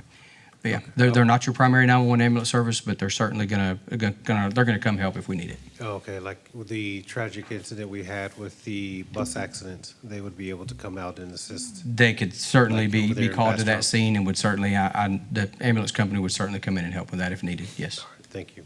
Councilman Harris. I just wanted to ask what the reputation is of this particular vendor. Well, I hate to be the one to gauge somebody's reputation. Well, calls, They are complaints, or, I mean- oh yeah, they're a multi-state ambulance service that has a long history of providing ambulance service, both 911 services and interfacility transfers and such that they're asking for the city of Kyle. I have been in the EMS business for a number of years, especially early in my life, and they were always a go-to ambulance service for providing training for EMTs and paramedics. They provide air service, ground service, both basic life support, advanced life support. So they have a long history of providing medical services to multiple states in our region. Based out of Louisiana, I believe, is where their home base is at, but they certainly operate in multiple states. So you've been pleased with your interactions and their services here? Yes, ma'am. Thank you. Councilor Heiser. Chief, is the cost of an ambulance ride with Acadian the same as an ambulance ride with any other ambulance service? I apologize, but I wouldn't necessarily be an expert to be able to give that answer, but if you don't mind, I could invite Ron up here. Maybe he could give some perspective on their charging, because he does have, if you'll look in your backup material, Exhibit B that talks about some of their charges for both advanced life support and basic life support transports. Ron? Good evening, Mayor, Council. Thank you for considering this renewal. My name is Ron Caranto. I'm the Regional Vice President for Acadian Ambulance, also a resident here in Kyle. Just a quick overview, 53 years in business, an employee-owned company, accredited, and we do service 4 states. We run about 750 ambulances a day. We have 14 helicopters and 3 fixed wings, so very reputable service. In regards to fees, the services that we'll be providing in and around Kyle are typically non-emergent transfers, and we bill the Medicare fee schedule. It's the Medicare allowable rates, so it's the industry standard. Okay. So no surprises when it comes to billing. Cool, thank you. Councilmember Rizzo. Yeah, I've just got one quick question. How many ambulances do you have in Hayes County right now? So in Hayes, we don't really have any housed in Hayes. We have, I shouldn't say that. Forgive me, I'm newer to the area from Massachusetts. We do have ambulances housed in San Marcos, and we have them in Travis County in Austin. Okay. and And they how many would come- you say just in the area?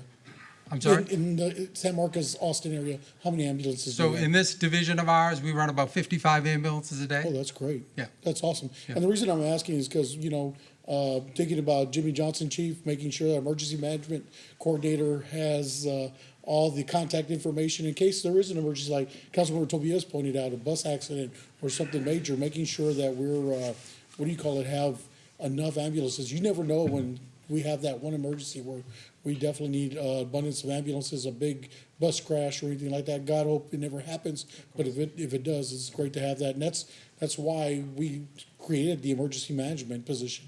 And for that reason was to have these partnerships. So he definitely has that information, and all of our 911 centers have that immediately available to our dispatchers. Should that emergency arise, they can start making those calls as well. It's great to hear that you have air support as well. So Yes, sir. thank you. Thank you all. Any further discussion? Motions? I'd like to make a motion to approve agenda item 20. Second. All right, motion by Mayor Pro Tem, second by Councilmember Harris to approve agenda item 20. Is there discussion on that motion? All those in favor say aye. Aye. All opposed. All right, motion carries 7-0. Thank you all very much. Next up is agenda item 21. Consider approval of a resolution to approve an agreement with Mesa Design Group, Inc. for master planning design services of a nature park at Lake Kensington for an amount of $611,621.90. Ms. Truelove.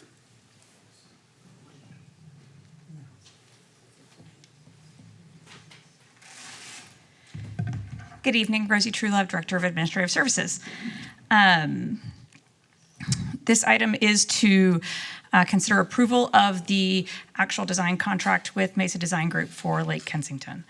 As a matter of background, this is a 105-acre undeveloped park located at 2400 Daisy Lane. The feasibility report was completed in June of 2024, and this was identified as a priority project for 2025 through 2026 capital improvement program. This will be programmed and designed as a premier nature park with a budget of $17 million. The design process for this particular project will include a contract for preliminary engineering report. We'll begin surveys and geotechnical studies and the public input process. We'll bring 2 to 3 concept designs to the Parks Board and Council for feedback and approval, and then we will come back with a full construction design contract for council consideration. As a reminder, from the procurement process, September 23rd, 2024, we released the design services RFQ. We received 17 responses. City staff evaluation panel was convened and shortlisted 4 firms for consideration by the task force. And both the city staff panel and the task force recommended award of the contract to Mesa Design Group. The 2 options you have in front of you today are to approve the execution of the agreement or to not approve the agreement. And Parks Director David Lopez is here to help answer any technical questions. All right, thank you, Rosie. Does anybody have any questions? Councilor Tobias. Okay.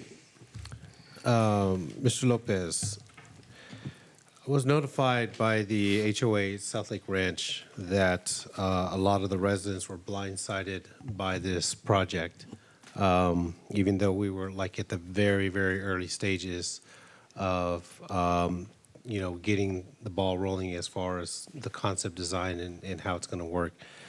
We did discuss that the media group will conduct public engagements, and we did reach out and say that we would like for them to be reaching out to both HOA from Kensington Trails and South Lake Ranch. Yes, sir. To start the process as far as engaging with the community on the what's in the future, correct? Correct. Okay. So I just wanted to make that known that, I know some residents may not be aware that this was coming around. I think what caught them off guard was an aerial photo of the park, and some of the property that belongs to South Lake Ranch may have been in it, which may have thrown some residents off. So if you won't mind explaining how that process is going to work with this group if we approve going forward. So, good evening, Mayor and Council. If this contract is authorized this evening, then we would start preliminary work, which would include public engagement, looking at some programmatic concepts and different possibilities for this project, working with the task force, working with Parks Board, but we don't even have a contract executed yet. We're at the very front end of this. Mm-hmm. Okay. So if the idea would be to where if they came back with a concept design saying that we might need, just throwing it out there, additional property, then we would take those steps going forward, correct? Yes, sir. That's okay. correct. Sounds good. Councilor Rizzo. Yeah, you're correct. We're gonna, definitely get a lot of community engagement, but definitely it's important to get those 2 communities engaged and giving us the ideas and what they'd like to see in their backyard. It's definitely important, so I'm glad that we're gonna do that. I know we're gonna the Mesa group really talked about a plan on how to engage the community and the community at large, because this is gonna be a citywide park as well, so it's gonna be our largest park in our community. I'm really excited about the investment we're making at, the location, it's gonna be great. I'm thinking about all the wonderful things that can be out there for our community. It's pretty amazing, so yeah, definitely important to get all community engagement, and the reason why is that we wanna build a park for the community. I'm pretty sure that's the consensus up and down the dais, and building something for the residents there and for the rest of the residents in Kyle who are going to be a part of this big project. So we're excited about getting all that engagement. I'm excited about seeing the response once we start engaging the community. So thank you. Yeah, I would just say that I think that it should be something that South Lake Ranch and Kensington Trails residents get excited about once they understand the great access they're going to have to a world-class park. But it certainly, in my years, it's not lost on me that there's a shock to the system whenever something new is proposed, especially if they're not aware of what's coming and haven't been read in. So the engagement of those two neighborhoods in particular, I think, is very important, because I expect and hope that obviously they're going to have specific concerns about how to make sure that their neighborhood is protected from things, but as well, over time, becoming very vocally supportive of this project. So, yeah. You want to make a motion? Yes. Like to go ahead and make a motion to approve agenda item number 21. for the Mesa Group. All right, motion by Councilmember Tobias, seconded by Councilmember Rizzo, that we approve agenda item 21. Is there discussion on that motion? All those in favor say aye. Aye. All opposed? All right, motion carries 7-0.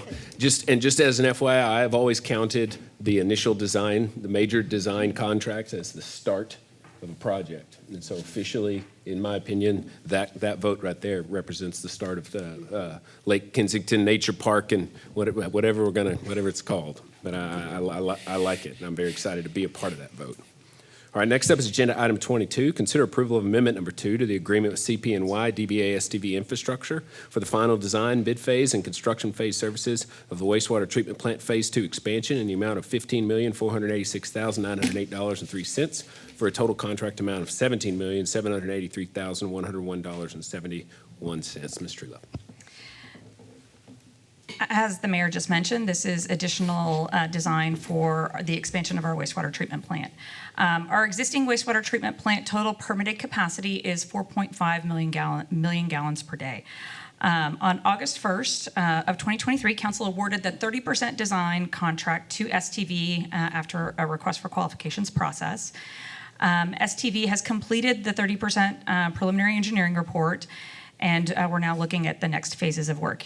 A proposal for the remaining design, including bid phase services for this next expansion, includes what we're calling an early works package, or EWP on the slide, of 2.5 MGD, and the final works package, or FWP, of an additional 2 MGD for a total capacity of 9 MGD.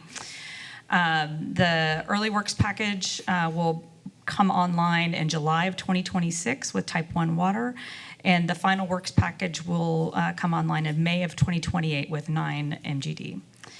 The early works package will include design for disc filtration, masonry fencing, and landscaping, and the final work package will include odor control, grit removal, aeration basin clarifiers, digesters, and chemical dosage for phosphorus removal.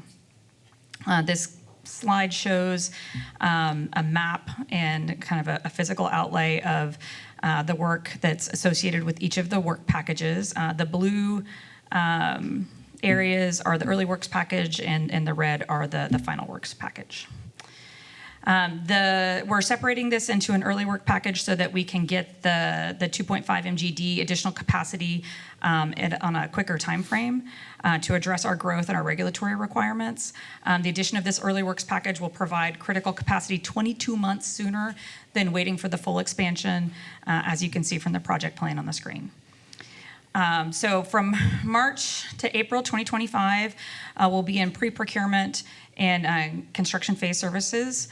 We anticipate in October of 2025 awarding the construction contract for the early works package, and then going into fourth quarter of 2025, do the pre-procurement for the final works package and awarding that construction contract in 2026, quarter 2 of 2026.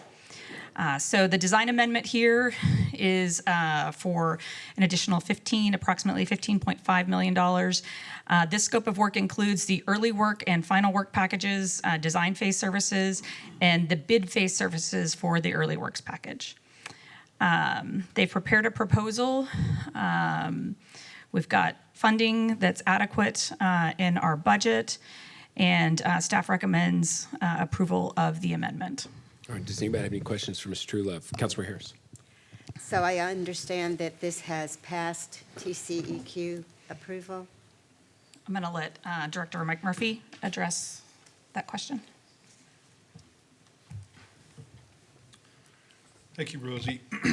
So the deadline for rehearing is March the 3rd, 2025. And if any motions that are not received by then, or any motions that are overruled will happen by April the 1st. And if we clear those 2 hurdles, then we get our permit. And we've cleared already a couple of hurdles with them, Yes, right? we have. So we got approval now. We're just waiting to see if there's anybody willing to appeal. Okay, thank you. Any further questions, comments? Councilman Zuniga. Thank you, Mike and Brian, for answering the questions I asked about the odor nuisance, because that's really what I'm focused on here, to make sure that as we're finishing either the Phase 2 designs, that we're not shortcutting the odor control, because that is affecting the neighborhoods surrounding Woodlands, Barton, Bunton Creek, all of that, as we grow the capacity there. And so is the 3.6 earmarked million for odor control, is that looking at where the headworks is, where the most strong odors arise from? Yeah, that's the 3.6 million is all encompassing. Mhm. And what we're doing until we get, that's part of Phase 2, so we don't get to that until the second package, the final work package that Rosie was referring to, that's going to be completed in May of 2028. But up until that point, we've got temporary features in place. We've got a new feature that we're just waiting for material delivery, and that's for the bacteriological media and scrubbers that we're going to install hopefully by the middle of next month. Right. And that will stay in place until we're ready to put the new scrubbers online. Will we still be using a combination of the biocide? Because that has, from what I've noticed, it's helping out there. Right. Yeah, so the 3 features that we described to council a couple of months ago, or I guess probably several months ago now, 2 of them are in place and seem to be working really well. We still have occasional issues, but once we get these scrubbers in with the new media, and we think that that's going to take care of it. So will there still be columns, I guess, of charcoal out there, like the large stacks that you see in normal treatment plants? Is that still part of the design? Of the new design? Yeah. I'm not really sure. We do have our engineer from STV here, if she would be willing to answer that question. So.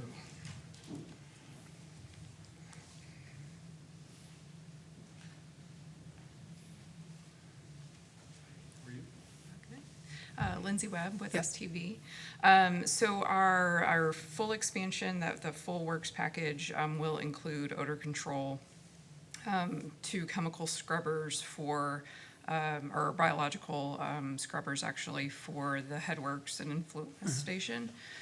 2 additional ones for the aerated splitter box. So there will be 3 systems kind of scattered around the plant, mostly at the front end where the major odor concerns are. But we kind of split up the systems to kind of hone in on the capacity that we need for each of those individual components. And will the designs be feasible to add on more modifications if needed? Yes. As we continue growing to more Yes. MGDs, which obviously will produce more odors in the future? Correct. But we hope it won't produce more Yeah, odors. we hope it won't, but yeah, I'm just ensuring that what I'm approving will have the funding for the odor control in this final phase. Can I get confirmation? Because I'll vote no if there's no odor control. Yes, sir. I think we've tried to be clear. There is funding in the project, 3.66 million, I think is the figure related to odor control. It's been a big focus for, I know, Mike and Tim and the team out there, and it's going to be, it's one of the principal reasons we want to look at improving this facility long-term. So yes, that will be part of the project. And I mean, sorry, that's another question. So we're getting very close to almost a closed loop of the water system down there, aren't we? Is that still kind of being looked at in the future to have it all closed? Where you can almost reuse that water to better tertiary level of water? Yeah, so once we get all these features, actually, once we get the early work package installed, we're going to be delivering Top 1 wastewater, But that won't be potable. It's not potable water, but it's extremely clean and it's safe to put in ponds and lakes and rivers and things like And that. water lawns and water It's just, it's parks. what's minimal body contact water is what it's basically called. Yep. But it's type 1, it's the best quality water, short of potable water. And actually, it's better water than what's coming out of the creek or put into the creek. Yeah. So, but it's got a shot of oxygen as well that helps the wildlife that lives in the creek. But I do want to emphasize, I think it's very important that on one of these charts, we showed how much time we're actually saving on this project. And it took a big team effort to get it to this point, working with Rosie and her team, with the engineering team, with Amy, and of course with our water team to shave off what we're considering 22 months ahead of schedule to get that first phase completed. Otherwise, it would have been 2028 before we were delivering type 1 water. Now we're going to deliver that water in July. And y'all still have a UV component in this plant? I don't think It we've will. had that before. Is So, that new to this? yeah. So that will Kinda- produce less bacteria into the creek, right? Yeah, if you look at the map up there, you see the UV disinfection just as the water is one of the final phases of the water before we put it out. I'm glad to see that. Councilmember Harris. So I really like that we're splitting this into 2 phases. I think that is brilliant. I understand how close we are to noncompliance. So it's really important to Right. get this first phase up and running as quickly as possible Right. and not wait for the whole phase to be done. Thank you. It's a lot of hard work. Thanks to the STV and their team. We kicked around several different ideas as we were working through this, and I think this was the best solution. So, Councilmember or Mayor Pro Tem. Do you have questions? Yeah. Go ahead. Just real quick. Hey, Mike, I'm just wondering, because, this dais is always worried about the odor coming out of there, but we're also having the fence put in for that reason. What's the timeline on the concrete fence to cut down on that odor? yeah, so that's going to be part of, are you talking about the new fence? The with new the fence, landscaping? correct. That's going to be part of the early work package. Okay, so it'll be the early work, so that definitely helps a lot as well. And the reason that works is because now it's a solid barrier fence. The odors have to rise to get anywhere, so hopefully that'll get it past any houses or anything is what we're hoping on. So Right. we'll see what happens. Thank you. Councilmember Heiser. Yeah, Mr. Mayor, I'd like to make a motion to approve agenda item 22. Second. All right, motion by Mayor Pro Tem, second by Councilmember McKinney, that we approve agenda item 22. Is there discussion on that motion? Councilmember Zuniga. Yeah, I just want to say a last technical comment. By reducing odors, you're also reducing sulfuric acid, which deteriorates your pipes down there, right? So it's in our best interest to have low hydrogen sulfide, right? Isn't that true? Yes. Right, otherwise you'll be corroding your pipes down there. So it's not like we're just addressing odor for no reason. It's got another purpose. Agree, 100%. Hey, Mike, you've said something before, and I let it pass. Thank you and the teams for working so hard to be ahead of schedule, because that's very encouraging to hear. All right, any further discussions? All those in favor say aye. Aye. All opposed? All right, motion carries 7-0. Thank y'all. Next up is agenda item 23. Receive a report, hold a discussion, provide staff direction on the proposed high school internship program. Ms. Truelove.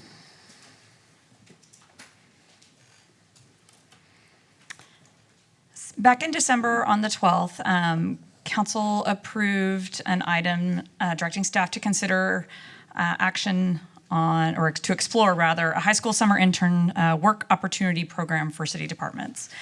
Program goals included growing and developing leaders in our community. So the program that we are presenting today is a leadership development program for Kyle area high school age students called HIP, High School Internship Program. This initiative will include the existing partnership that we have with Hayes ISD, which has been ongoing for almost a decade, and expand to other local high school students or high school age students that might be in our community, perhaps being homeschooled. Through this, to grow leaders, we're looking to have students who will participate in as currently envisioned, an unpaid internship at various locations throughout the city of Kyle based on their future career interests. There would be one application, and applicants would be able to identify their program choice on the application. Dates for the programs would vary. The goal for the program or for the event would be to provide students with exposure to different career sectors, to equip them with knowledge, connections, and experience, and to help them find their path after graduation. Students can expect to network with career representatives and hear from professionals within the City of Kyle organization.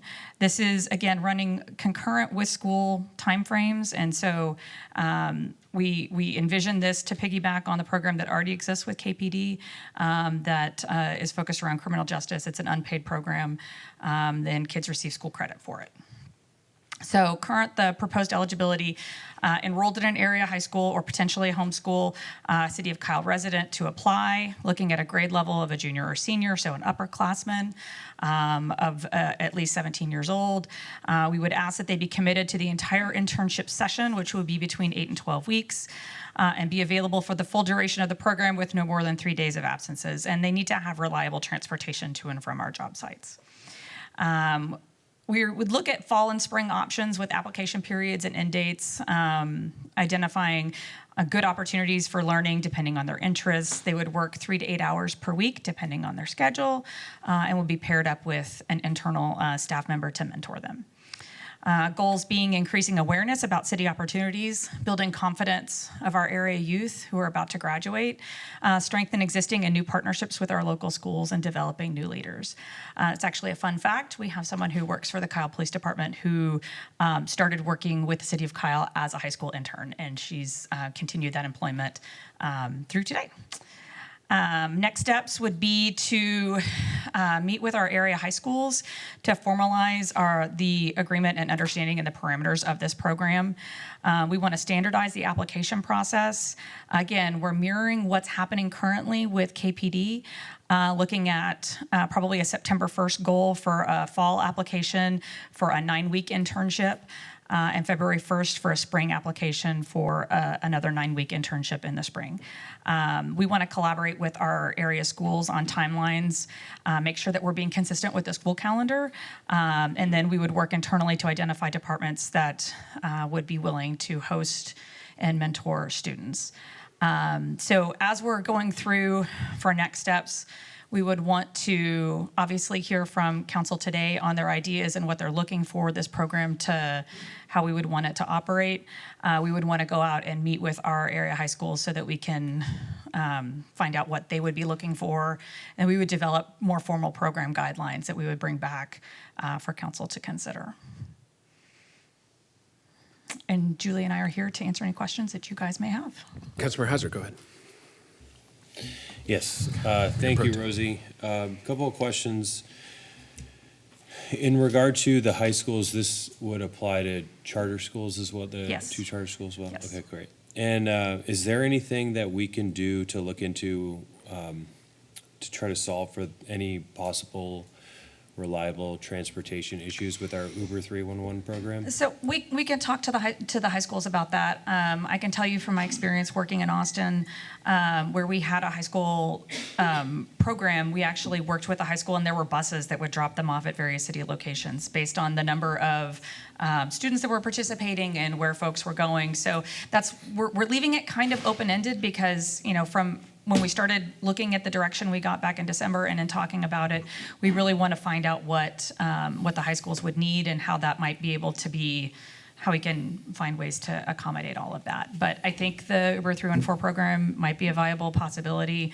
There might be possibilities with school-provided transportation. What we're saying is that we need to figure out a way to get them to our location that we're not, as city staff, going to be able to go and pick them up. Yeah. Okay, and just one more thing. This is, just so I understand, it's running concurrent with the school year, not in the summer. That's how we've designed it. So that, again, we're piggybacking on a program that already exists and has been in place for a decade. And so if we find that there's a big draw or need for or desire to have a summer-based program, then we can look at that. But given the limited hours, that students would be available during the school year, and the fact that with the existing program that we have, they're actually getting school credit. We want to see if that's more of a need and build off of that side. All right. I love the presentation, and I'm very excited about this program, and I'm sure former Councilmember Parsley's sitting at home very excited to hear I hope this so. is back as well. Councilmember Harris. Just to show you how effective these programs can be, and probably Tim will recognize the person I'm going to talk about. One of our wastewater employees did a program I don't know if it was in high school or college, but very, very early in her career at a wastewater treatment plant. And she just was intrigued by the whole science of it, everything that was done at those plants. And she made that her career from that. And she now has a PhD, and she's a very effective employee for City of Kyle. So these programs work. And the question was raised about summer versus during the school year. I will say that typically when we see summer internships, they're more for folks needing like college credit or kind of oriented around that level of assistance. So that's why we're focusing during the year on the high school kids. Councilmember Rizzo. Yeah, thank you. I just want to reemphasize, you said the credit hours for school, but also want to emphasize volunteer hours. And Yeah, if we for sure. could give out a certificate as well, because that'd be great on a college application for these young people, making sure that we're recognizing their service. Absolutely. Sounds good. All right, thank you. Councilmember Tobias. So we're working with the CTE programs at both Lehman and Hayes. Yes. Okay, because I attended my daughter's, she's 8th grade going into freshman. And so they had their, start choosing your classes now kind of deal. And they're already talking about, she's coming in as a 8th grader to a freshman, but they're already talking about your career paths and your classes that you got to take your junior, senior year. And that was actually brought up as well, to where a lot of these programs that these high school students can go to jobs within the city. I think if we address it on those levels, like we get the program going, like when we have back to school night, we can really say, hey, the City of Kyle's here. If you've got something that you want to work on as far as your college transcripts, any kind of volunteer hours, like what Rizzo is saying, that could be effective as well, to let them know that, because when you're walking in, parents may not know where could my kid go. They just have the thought that they could go work somewhere. But if the City of Kyle could say, hey, we offer a program, whether like what Ms. Harris said, the wastewater treatment plant, or maybe with the Parks Department, or who knows, maybe the Police Department may want to get some of the students involved in some kind of office kind of interaction and so forth, just to expose them to these career fields. I think it would really help on that end. And we recognize that we're talking now, and we're in February, and we're going to be hoping to get this launched so that we can be talking to folks for the fall semester. We want to get started on those conversations as quickly as we can, because we are I have 2 high school kids at home myself, and this is a great opportunity to get our young people exposed to different career paths and get them excited about working in government. I think that's a good thing. And I thought also addressing to the public and to the parents too as Yep. well, that we offer this as a city for your kids as well. Agreed. Have that marketing message. Councilmember Zuniga. Hey, Rosie, could we just make it to any high school kid any high school kid in the City of Kyle? That includes charter? Yeah, that's the Because intent. I think it's restrictive when we say in the City of Kyle. Kids have to live in the City of Kyle, because there's so many kids in the county that go to our high schools here in the city. So. Okay. So Would you that would be like to broaden it up broaden it up, beyond as being long as a they resident of the city attend a of high Kyle? school in Kyle, whether it's charter or public. Well, my only thought is if the internships are competitive, the difference should go to our taxpayers and their children. So, I mean, it's our program for our city. I'm sure there are internships for the county as Yeah, well. I agree. But, so I would prefer to see it remain. All schools, all kids, but within our city. Okay. So, Motions? Mayor, I'd like to make a motion to direct staff to, where's the options? I mean, Oh, really, right in it's front of me. move forward with the program as presented would be. Option 1, please. Yes. Second. All right, a motion by Mayor Pro Tem, second by Councilmember Harris, that we approve agenda item 24 as presented. Is there discussion on that motion? All those in favor say aye. Aye. All opposed? All right, motion carries 7-0. Thank you. Next up is agenda item 25, receive a report, hold discussion, provide staff feedback regarding the parks conservation strategy. We're skipping 24? I'm so sorry. Next up is, I messed that up. Next up is agenda item 24, receive a report, hold discussion, provide staff direction regarding utility customer assistance program. I promise this is my last item. So this is bringing back our utility customer assistance program. Did I mess that up? No, I did not. So at the August 20th council meeting, council directed staff to develop a customer assistance program for residential utility accounts. We came back to you on October 15th with some general program information so that we could develop our program guidelines. And now we're here today with a more formulated set of program guidelines for consideration. So the City of Kyle currently offers assistance to its utility customers through deferred payment agreements, connections with local nonprofits like St. Vincent de Paul and the Southside Community Center, and through waiving certain fees when appropriate. We do not typically waive fees associated with consumption or usage or deposits to establish service. Okay, this is not working. They're helping me in the back, thank you. Our average number, currently the number of residential accounts we have is 13,814. Average water usage is 5,600 gallons per month. The average residential bill for all services is $148. And the number of accounts with extended payout agreements are 93, with an average duration of 2 to 9 months. The purpose of our utility customer assistance program would be to ensure continued access to essential utilities, to promote public health, sanitation, and safety, and to assist residents when they're facing a financial hardship.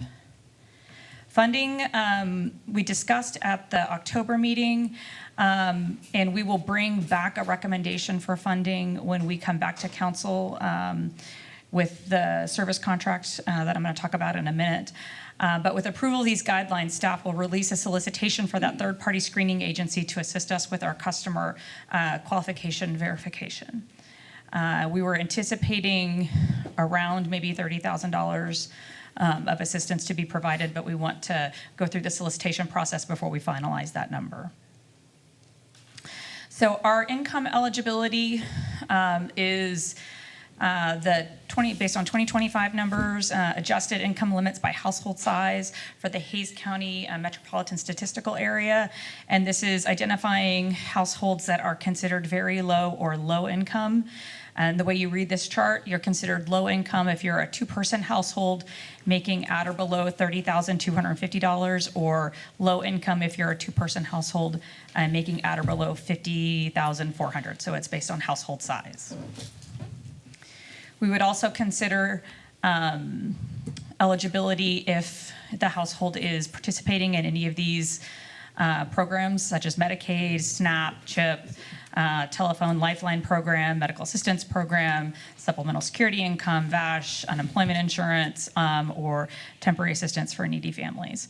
By identifying these additional ways of qualification, we're encouraging folks that might be participating in these programs to come forward and seek assistance, or we would be able to use their participation in these programs as a way to verify that they do in fact meet our eligibility requirements. So within the program guidelines, you're going to see a discussion of financial assistance caps. We're looking at an annual cap of $600 per household, and then we're also looking at service-specific caps. Water at $120 a month, wastewater at $50 a month, solid waste at $30 a month, or storm drainage at $10 a month. Additional support that we would offer would be assistance for emergency reconnection fees up to $75, and looking at potential late payment penalty waivers up to 10% with a maximum of $250. We would also be looking at bill credits. Folks would be eligible, or eligible participants would be able to receive a one-time credit of up to $600 a year for past due balances. The deferred payment agreements or extended payout agreements of up to 12 months with no more than 25% due upfront. We would also be offering late payment or late fee waivers so that you wouldn't be assessed additional late fees if you're participating in an extended payout agreement. And that we're noting that the city manager can waive balances exceeding the caps in extreme cases.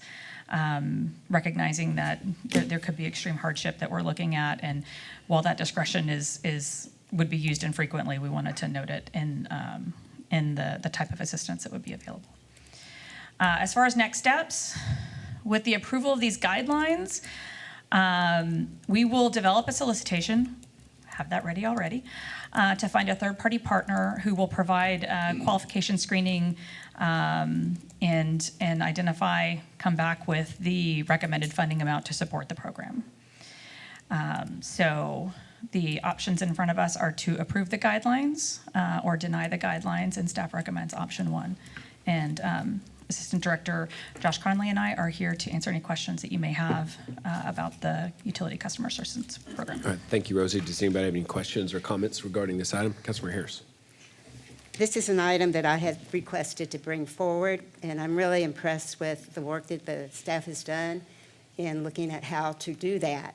It's really easy to say, hey, we should be considering our very low-income residents when they have problems making the payments for water, which is a crucial resource for them.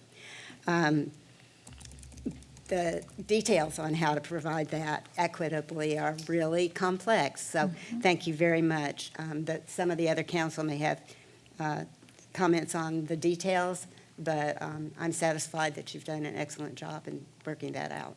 Thank you. Councilmember Rizzo.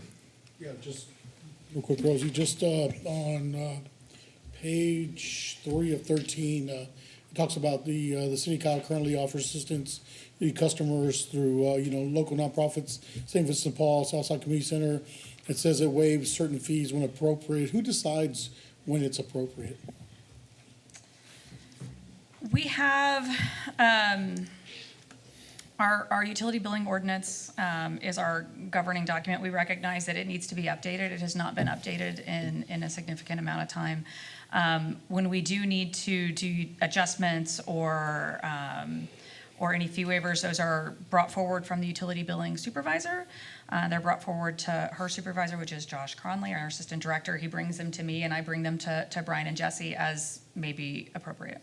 Okay, and the only reason I'm saying I'd love to see something where we don't have to go through all this chain of command to waive any kind of late fees. When you have a nonprofit helping, they can only help more people if we're waiving those late fees. Late fees are just late fees. They're not something water usage or anything like that. I believe in charging for the water usage, but if we could, find a system where it's just a guarantee there, we don't have to use that much staff time, it would probably be a little bit more. That's part of why it's listed in here, in these program guidelines. And as we look forward to updating our utility billing ordinance, that's one of the things that we'll be looking to make sure that we're that we clean up that language as we may need to. And is there anything you want me to add on that?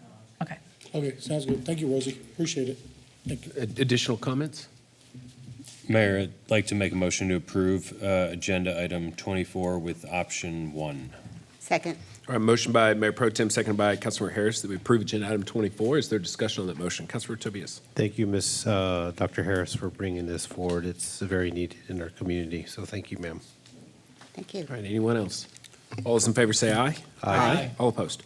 All right, motion carries 7-0. Now to agenda item 25. Receive a report, hold a discussion, provide staff feedback regarding the parks conservation strategy. Mr. Lopez.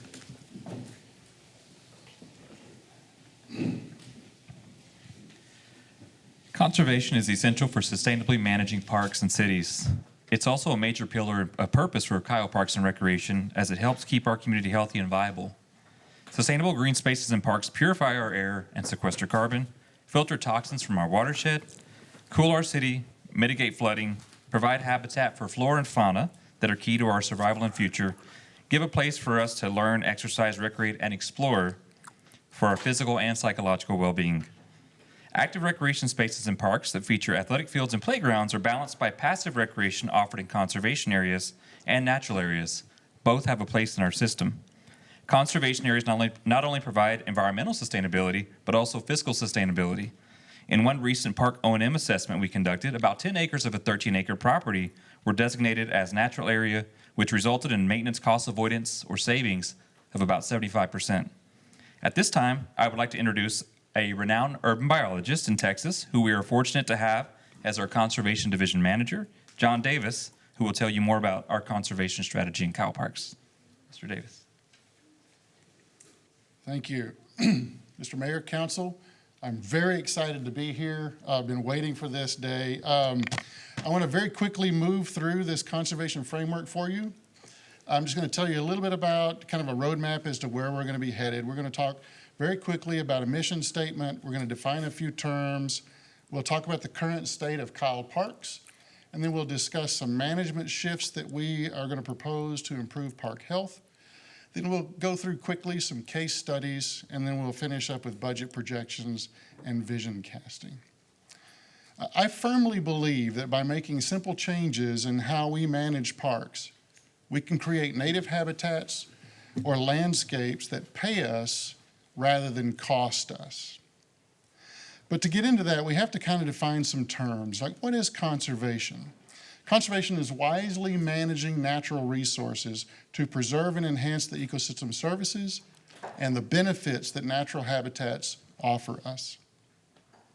I mentioned ecosystem services. Well, what does that mean? These are free benefits that ecosystems offer us, such as clean air, clean water, temperature regulation, pollination services, flood reduction, carbon sequestration or carbon capture, nutrient cycling, and the list could go on.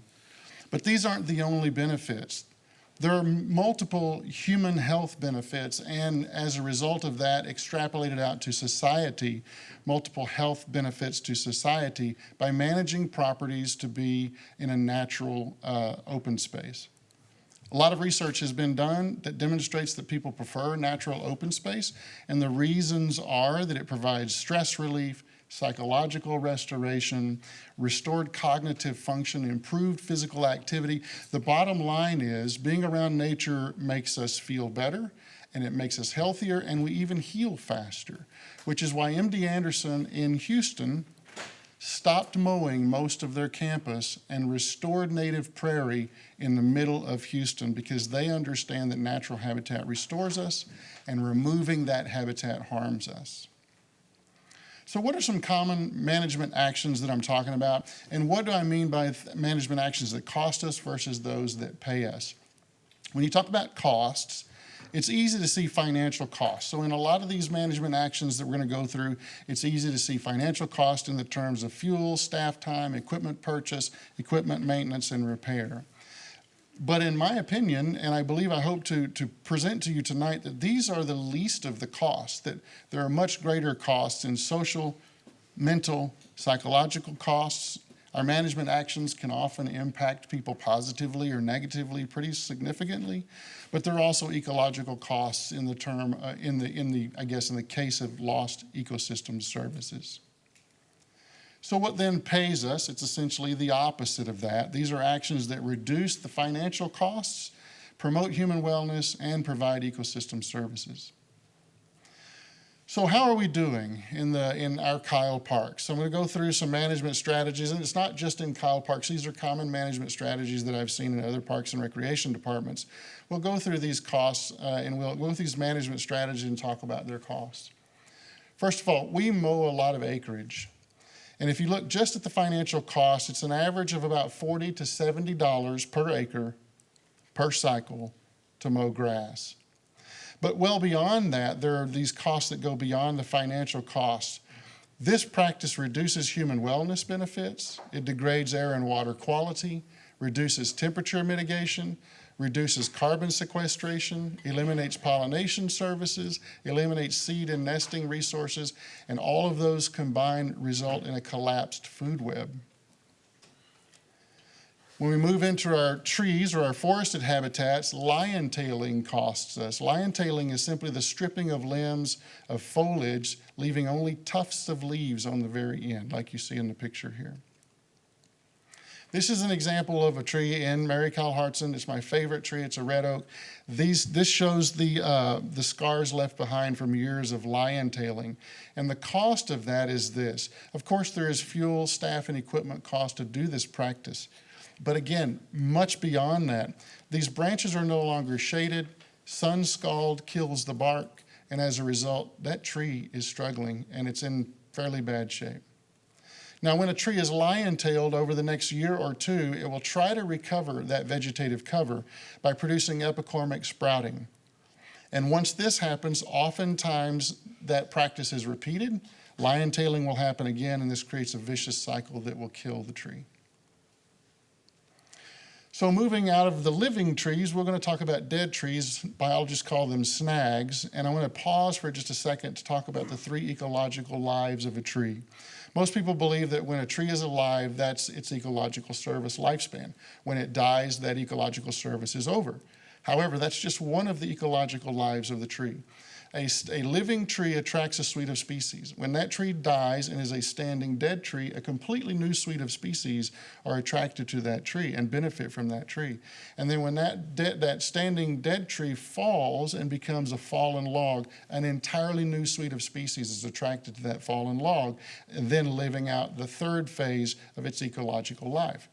And as we talk about this particular practice, it's important to note that there will be different conservation zones in which different practices will be acceptable or allowed. Something we may do in one conservation zone wouldn't be appropriate for another conservation zone. But the fact is, removing snags costs us. Not only is it the financial cost of the fuel, staff, and equipment, but when we remove a snag, we eliminate perching sites, nesting cavities, food sources, and we eliminate that last 2/3 of the ecological life of that tree and all the ecosystem services that come with that. Using toxic chemicals costs us. Again, it's fuel, staff, and equipment, financial cost. But these chemicals degrade water quality, they harm beneficial insects, and they cause secondary poisoning. Exotic landscapes also cost us. Fuel, staff, and equipment, again, to put these plants in. But once they've been put in, they require supplemental water, fertilizer, pesticide. But the biggest cost of all is what I call the lost opportunity cost. And I want to unpack that for just a second. There's a man named Doug Tallamy. He's an entomologist at the University of Delaware, and he studies the impact of exotic landscaping on ecosystems. And the years of his study have resulted in one simple yet profound truth. Exotic plants don't feed native insects. If you don't have native plants, you don't have native insects. And if you don't have native insects, you don't have a food web. To put a face to that concept, think about this. His research has demonstrated the average songbird pair requires 6,000 to 9,000 caterpillars to raise one clutch of eggs. So imagine how many it would take to raise a population of birds. And to put this concept on the landscape, here's a triangle of land. This is in Kyle. It is not a park. But this is an example of a lost opportunity. There was an opportunity to landscape this parcel, and the decision was made to put 14 crepe myrtles on this parcel. Crepe myrtles are native to Asia. They feed 3 species. Now, if we contrast that or compare that to the live oak that is also in this photograph, it is native to Kyle, and it feeds over 500 species. So the lost opportunity was when we had the opportunity to plant native plants here, we chose to plant an exotic plant, which lost all of that opportunity to create a vibrant food web. Now, this is akin to the concept or the problem of invasive species because they are exotic species. This is an example of a wall of ligustrum next to a future alignment of the Vibe Trail. When you have ligustrum that takes over an area, entire habitats are displaced, ecosystems are crashed, and these species are introduced through the use of exotic landscaping. Unfortunately, this is just one of many species that we have to contend with here in Central Texas and in our parks in Kyle. So the bad news is that our parks really aren't that healthy right now. But the good news is problems we create, we can fix. And so instead of mowing acres of land, we can restore native prairies. And in doing so, it pays us by reducing or reinvesting those mowing costs into the prairie restoration. This improves air quality, water quality. It improves stormwater absorption, improves temperature mitigation or cooling. It improves carbon sequestration or capture. It improves nesting sites and it creates and sustains the food web. And it restores all of those human health benefits that we talked about before. Proper tree care is also one of those practices that pays us. Rather than lion-tailing, we can reinvest that cost into guiding and managing the regrowth and the health of our trees. We can heal the scalding where it exists out there and make sure that our urban forest improves from a health perspective. Leaving snags pays us.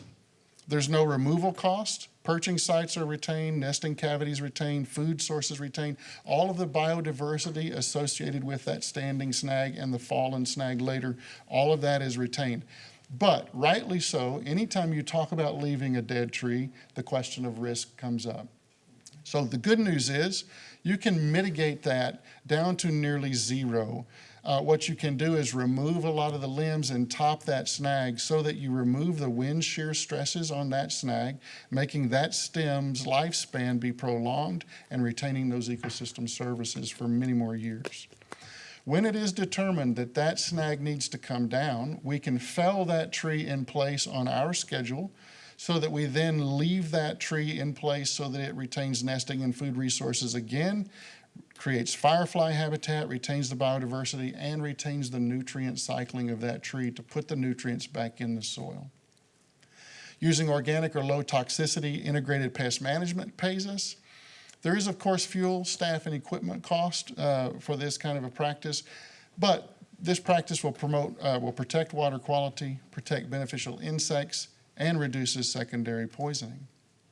Using native landscaping pays us. It does require staff and equipment, just like using other plants, but when they're put in and when they're established, they don't require supplemental water, they don't require fertilizer or pesticides, and rather than the lost opportunity of using exotics, we now have the food web being created by this foundation of native plants. On the flip side, removing invasive species also pays us. It is very expensive in fuel, staff, and equipment to remove lots of ligustrum. But once you've done that, you have native habitats that are restored and ecosystems repaired. So how does this look on a map? This is a park I'm sure you recognize, Steeplechase Park, a little less than 40 acres. Currently, the conservation designation here is about 4 acres, and it's the stream channel and any of the drainage channels that come in from the neighborhoods. However, we can apply a conservation opportunity overlay here and create 23 acres of riparian zone, forested habitat, prairie habitats, and we can do all of this without impacting any of the recreational opportunities that are there currently. Now, this is not just my idea. There are other places already doing this. This is Waterloo Park in Austin. You can see that they have heavily used hardscape right next to conservation areas. This is also Waterloo Park. You can see that they have a great lawn full of activity and available for concerts, et cetera, right next to conservation areas. This is George Bush Library in Dallas. You can see that they have recreated or restored native prairie in the middle of the city. This is LBJ Library in the middle of Austin, and this just goes to show that you can put conservation even in a small parcel surrounded by concrete. When I took this photograph, it was in the middle of July, and this particular parcel was just full of activity from native pollinators. So what will this take? Well, I've always said to solve any problem, you need people, money, and time. And so I do have people I have a 3-team landscape restoration team. We did, the first day for their supervisor was today. We've hired Calvin King, so he's going to be on board as their supervisor. We have a 3-person trails maintenance team with a supervisor. And so we do have staff out doing this work. But one of the things we're realizing is there's so much conservation work that needs to be done that we're going to need more staff, especially as the park portfolio continues to grow. So currently the budget is $117,000 this year. This was cobbled together to stand the program up. I anticipate we need about $130,000 dedicated annually, but as the system grows, we'll need more. But this is going toward new equipment, plant materials, and new training for staff as we're retooling to learn new things to create habitat, to do habitat restoration. And so that's where a lot of this effort is going right now. And then, of course, time. Habitat restoration is measured in years. And so when I say that we require time, really that means patience. Because when you do a native landscape or when you do a prairie seeding, it takes 4 years until you really know you're successful. You'll see movement. You'll see things the first year, the second year, but by that 4th year, you know really whether it's a success or not. So these things do take time. But here's the great news. Once we start doing this work and once we start educating people and making people aware of what we're doing, we will start having sustainability partnerships that come out of the woodwork, and recognition and service and certifications just start essentially falling out of the sky because we're doing this great work and people will recognize that. But what I want to leave you with is just the knowledge that you have a conservation program right now that is already working to fulfill the vision of creating landscapes that pay us rather than cost us. And we believe this to be critically important for us to make the future of Kyle's Parks better than the past. My name is John Davis. I'll entertain any questions you might have. Councilmember Rizzo. Yeah, it's great that you're bringing this forward. I mean, I just think about the monarch butterfly, planting the right vegetation there for the monarchs to help them make a rebound as well. But you start thinking about native birds, the quail, they've disappeared because of all the mowing and everything that's going on. It's really important that we do this, but we also got to be aware about leaving stuff out. Unfortunately, we're going through a really historic drought, and we are probably in one of our biggest red flag dangers ever every summer. So making sure that we're keeping that in mind as well when we're looking at conservation, making these conservation easements, making sure that we're taking everything into account is important. I'm glad you talked about the tree, because the dead tree was really scary because I like to see that branch falling down hitting somebody. But I love the way they cut it down and everything else. So thank you for answering that, because I was definitely freaking out a little bit about that one. But honestly, it's something that we definitely need to look at as a city, building these areas to bring the wildlife back. And I think Miguel Zuniga, you're big into wildlife and making sure that we're doing everything we can to bring in our wildlife. So Love the environment. Yep. So making sure that we are doing everything we can to enhance that. But I'd love to see, us doing things that definitely are beneficial for the environment, for everyone involved, and it's great. But yeah, you're right. It's a health thing, and I love that. So it's important. So thank you for what you're doing. Thank you. Additional comments, Councilor Harris. Well, you're speaking my language. Of course, the Hayes Master Naturalist has had a project here in Kyle for, I think, about 4 years now. And we're really delighted to see this maturing. Some of the things we are doing that people may not be aware of, the wildflower loop in Button we are in the process, that 4-year process of restoring that to Blackland Prairie. And it's a really cool process, but you do go through a lot. Heroes Park is in natives. And people think, of course, this time of the year, that's ugly. But that's where the beneficial insects are, in that dead growth before that regrows. So it's absolutely crucial to leave that. And I think in the past we haven't done that. We've thought, well, that's an ugly thing, kind of like the trees that are dying. That's an ugly thing. We've got to clean that up. I think we shouldn't clean that up. I'm delighted that Mesa, the group that we've contracted with for Kensington, has, as part of their consultant team, Blackland Prairie Conservation Group, because Blackland Prairie is a very precious part of our ecosystem that is endangered, and we have an opportunity to make a big difference there. One of the things I'd like to see included in this, rather than just parks, we have a lot of verges that we, by the roads, that we mow on a regular basis that would be they're so much prettier in native grasses and wildflowers than in what they have right now, which most of them is King Ranch or Bermuda. And that's costly. We have to mow it constantly. And in our areas that are drainage areas, that if we can begin to restore those as well, like along the Vibe Trail, along like we just did, talked about the area behind Silverado last meeting, and that area is ideal for ecological improvement. So I really appreciate this. I appreciate that you're hiring people that know what they're doing and will make a big difference in our city. Additional comments? Councilmember Zuniga. Thank you for the presentation, Mr. Davis. Yeah, it was really informative, and I think that we see the value of leaving the grass up higher where we can. It is it's beneficial to the wild animals. I mean, during winter storms, they find ways to stay warm in that tall grass, so they create their dens and burrows. And I think that you'll create a magnet for more of that wildlife to come back and repopulate itself. And just to see how, it beautifies all of our parks as well. So I'm glad that y'all are paying now like a greater focus on it, because it does help people relax from their every modern day, high-tech world, or, I'm in a laboratory all the time. So sometimes when I get outside and walk or ride a bicycle out there in those parks, you reset yourself.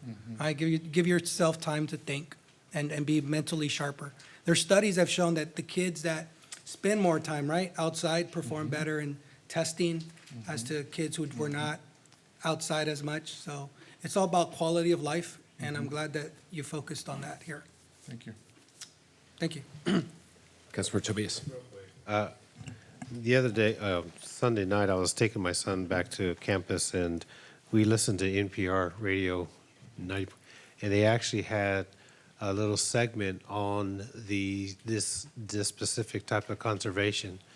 They had somebody from New York talking about how we came out of COVID and how people are now getting out more than they normally would. And just talking about also the environment itself, how when you lose species like insects, as much as we see them crawling around, when we start losing them, we start losing native birds. And when we start losing native birds, we start losing wildlife, which leads to, them pollinating everything else, right? So it was just pretty interesting hearing that on the radio and now seeing this, how it all goes around. So I did notice that in Steeplechase that you had a lot of those stag trees, and I'm thinking, why don't we just go ahead and cut them down? I mean, this looks ugly, but now you educated me the reason why we don't, because you've got little burrows of insects in there that need to survive. How are we to go in there and take their houses?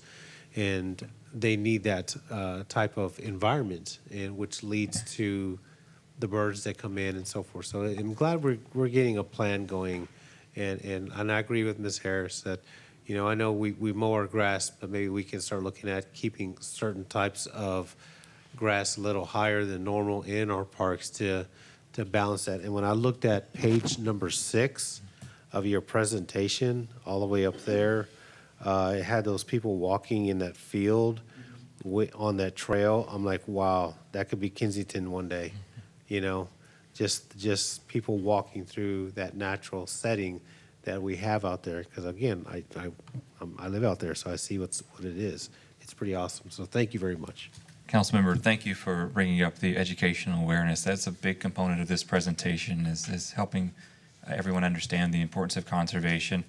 We know this is going to be an ongoing process, and so we're in the process of creating situational signage, maybe with QR codes to link back to a website as well, so that if we have an area where we have a conservation project in process, we're telling people what it is, where they can learn more, and so that they won't see something as just in transition or ugly, but they can understand the value of it. We had a similar situation in another place where I worked where nobody wanted wildflowers along the trail system, and once they saw the benefits of the wildflowers and became educated, then they didn't want us to mow them down even after the seed had dropped. And so they were getting upset with Parks and Recs. So then we had to do this counter-education process where we told them now why we had to mow and maintain seasonally. Councilmember Harris. I really appreciate having John here with us. Thank you so much. His qualifications are amazing for this particular type of work. We're delighted to have him. One of the things that he knows so well is how in sometimes very small eco zones that the insects are very dependent on a particular type of plant. Your last slide is antelope horn milkweed. And I'm not sure if those are monarch caterpillars. Yes, ma'am. Monarchs are picky, picky, picky. And they're picky about not only the type of milkweed in this area, but they're picky about the plants that they pollinate. And I had Greg's Mist in my garden this last summer. I had 20 or 30 all the time, every day, all day, monarchs. I had neglected to plant milkweed, dumb me. But if you go a little farther into hill country, those insects want a slightly different type of plant. So it's nice to have you to be able to say, well, you know, in our Black Lime Prairie area, this is the type of insects we would traditionally have. These are the type of plants we would have maybe buffalo, but we probably won't get those. So I think it's going to be a wonderful benefit to us and to our environment. I love the Blue Zones books and philosophies. It's very Blue Zone. It really contributes to our health. Any additional comments? All right, thank you all very much. Appreciate that. All right, next up is agenda item 26, consider alternative options to celebrate Black History Month in the city of Kyle. Councilman Rizzo. Yeah, thank you, Mayor. Just wanted to bring everybody up to date. We actually had to postpone the Black History Month Peace and Progress due to people volunteering for it. We only had 3 people sign up for the panelists. So what I'm doing today is bringing this forward and asking council to come up with something different. One of the things that Commissioner Cohen and I were thinking about is highlighting people in our community. And I think this is something that we could really engage. And what I'm asking is let's maybe change away from Peace and Progress and do something different. I think Peace and Progress was great. I think it's outlived each other, its life. And I think in some forms it's kind of taken on a political thing. And I'm kind of thinking we need to really go back to the community and see what we can do. And I think doing something like highlighting members of our community, allowing people in the community to acknowledge those members and to pick who we highlight is important, because there's a lot of people out there that work with important people. So I was kind of thinking about, for this first one, maybe for Black History Month, the 3 panelists that volunteered, let's go back, interview them, talk about what's important right now. Black History Month is celebrating the invisible workforce, the contributions that African Americans have had in our country. And, you know, a lot of people don't realize that, you know, our nation's capital was built by African Americans as well. And being able to highlight that and to have those conversations is important. It's about education. But I really think that as we're moving forward, when we're highlighting things, we should be highlighting people in our community that are making a difference as well. And I think we could give the community an opportunity to say who we're going to highlight. Let's put something out and say, hey, is there someone in your community that's making a difference? And I think that might be the way we move forward when we're celebrating Black History Month, Hispanic History Month, being able to highlight those that are in our community that are making a difference and allowing our community to pick who those people are. And that takes the politics out of it, is what I'm hoping on. Does anybody have any thoughts on that? Councilmember Heiser. Yeah, I mean, I think the best way to get the politics out of it is to take it out of our hands and to bring it back to staff and let Rachel and the communications department, with Brian's blessing, take over the programming. And it allows for the event to get much larger than and reflective of the community than we can do from this dais, and we should do from this dais. So I think this is a policy discussion, not a programming discussion that we need to have, at least from my perspective. I like to see, I like the Peace and Progress events. I mean, it doesn't have to be that, but I don't think we should be making the decision. I think we should take it out of our hands and let staff work on this and have it be part of city events and city programming that way. Just makes it much cleaner. Yeah, but we do have to do something to honor Black History Month this month. So I'd definitely love to see staff do something. Staff, I think, is on board with interviewing the 3 panelists that signed up. So I'm hoping that we do something like that. I mean, just to get their perspective. Staff can come up with the questions if they want, or how they want to highlight it. But let's do something for Black History Month. I think it's important to make sure that we're educating and highlighting this month. It's a part of our history, and I definitely don't want to see us miss an opportunity. I want to make sure we do something for Black History Month because it's important. I think it's important to this community. I think it's important to this dais, important to everybody. So let's not miss out on an opportunity. But I do believe that we definitely need to relook at what we're doing right now to celebrate when we're celebrating Black History Month, any month that we're celebrating. Let's figure out what we're going to do. If it's staff figuring it out, that's fine. But I think we definitely need to go in a different direction. And that's kind of what my recommendation would be. Look, honestly, I want to praise Councilman Ellison for starting this, and he had a really great idea. But I think it's metamorphosis from everything it was supposed to be early on, and I don't think we can get that back. I really believe that we need to, as a city, allow our staff, who does a great job, to find something, a different way where we can honor the months that we need to be honoring in a different direction. So that's kind of what I'm hoping on. Councilor Tobias. Well, on that note, that's exactly what we're trying to look at. You know, if we as council saying, I want a different direction, or I'm looking at us going a different way, which is fine, that's our opinion, but that's where it starts. It starts with us staying out of it. Okay, it starts with us. It shouldn't be, well, this is what I want to see. This is how I feel these programs should go. There's no I here involved. I'm letting you know that. Yeah, I know. Yeah, but, okay. But I'm just saying that, but it, you That's know. why I brought it to this body. There's no I. Exactly. Yeah. But I'm just saying, if we're looking at it in that sense, and if we are looking at, okay, well, maybe there needs to be another direction, then you're right. Yeah, we could ask city staff to say, if this is a project you want to continue, we just stay out of it and let them continue to do it their way. If there's a way to where if they want to do a roundtable, if there's a way you want to continue with the Peace and Progress procedure or dialogue, or have a town meeting or however and so forth. I think that does take a lot of the politics out of it by us staying out of it and just focusing on the community and letting staff, if they're willing to and if they want to, continue on with this process. It would be, in my opinion, up to them if they want to continue it.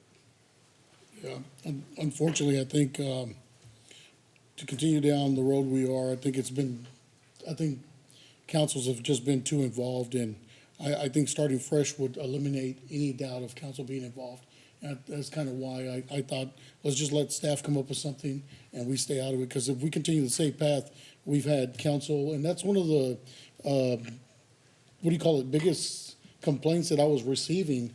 And when we were moving forward, people were saying that it was too much on council, and council's too involved. And I kind of agree with them. I think it's just it's become, it had the right intentions when it started, when Peace and Progress started. Unfortunately, it's metamorphosed into something else. And I think when something goes awry, you don't try to fix that. I think the best thing is to start over. And it's kind of what I'm asking is that let's let staff start over and let them start decide what we can do to honor these.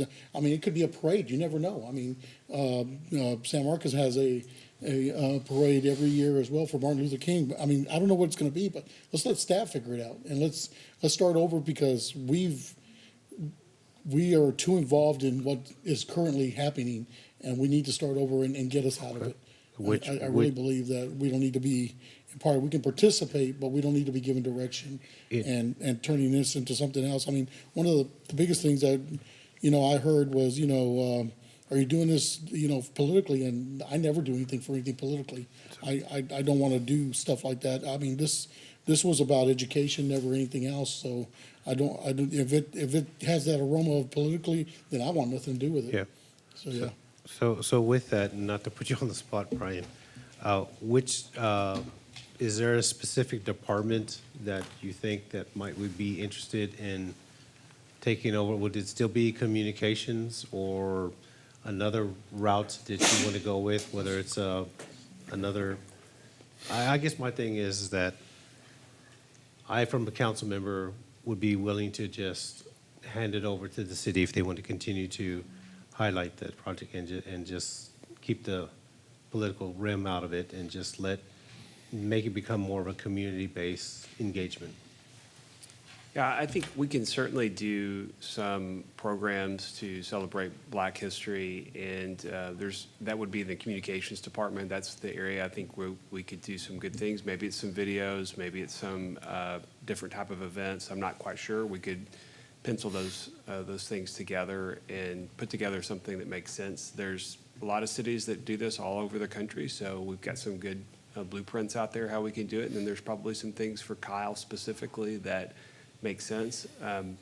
We could certainly do that if that's the council's desire to do it. I think having a forum and some kind of panel discussion, that's really not a good environment for staff to try to do something like that. So I think it'd be a different program if you're wanting to go away from the Peace and Progress events. If it's something you want us to do quickly this month, we could do something quickly to celebrate this month and then try to put together a program for the coming year. But Councilmember Tobias, I think it would be out of the communications area. That'd be my recommendation. Sure. Thank you. Brian, go ahead. I think using the library would be really great. They do specials and emphases on a variety of different holidays all year. And I think they would probably be really happy to be involved in something like this. I agree with you. That certainly could be a component of it too. Brian, what kind of motion would you need from us to take this power away from us and have this become a communications? Is there a direction that you need? I think you're looking to cancel the Peace and Progress event for this month and for us to put together some programming to celebrate Black History Month. Is that what you're asking to do? Yes. I don't think I don't think that's necessarily the best. I think Councilmember Heiser's original comment is probably at least where I land. I don't think that we had a problem with the Hispanic Heritage Dialogues event, but that's because we have a majority Hispanic board. That's kind of a racist comment, so be careful with that. Is it? Yeah, it was. Yeah? I took it that way. I definitely did because, it's one of the things to keep in mind is that I am a minority, and I volunteered to be a moderator. It's the panelists that give the story. Just remember that. So we got to be real careful when we're talking about that. Well, I try to be very careful with my words.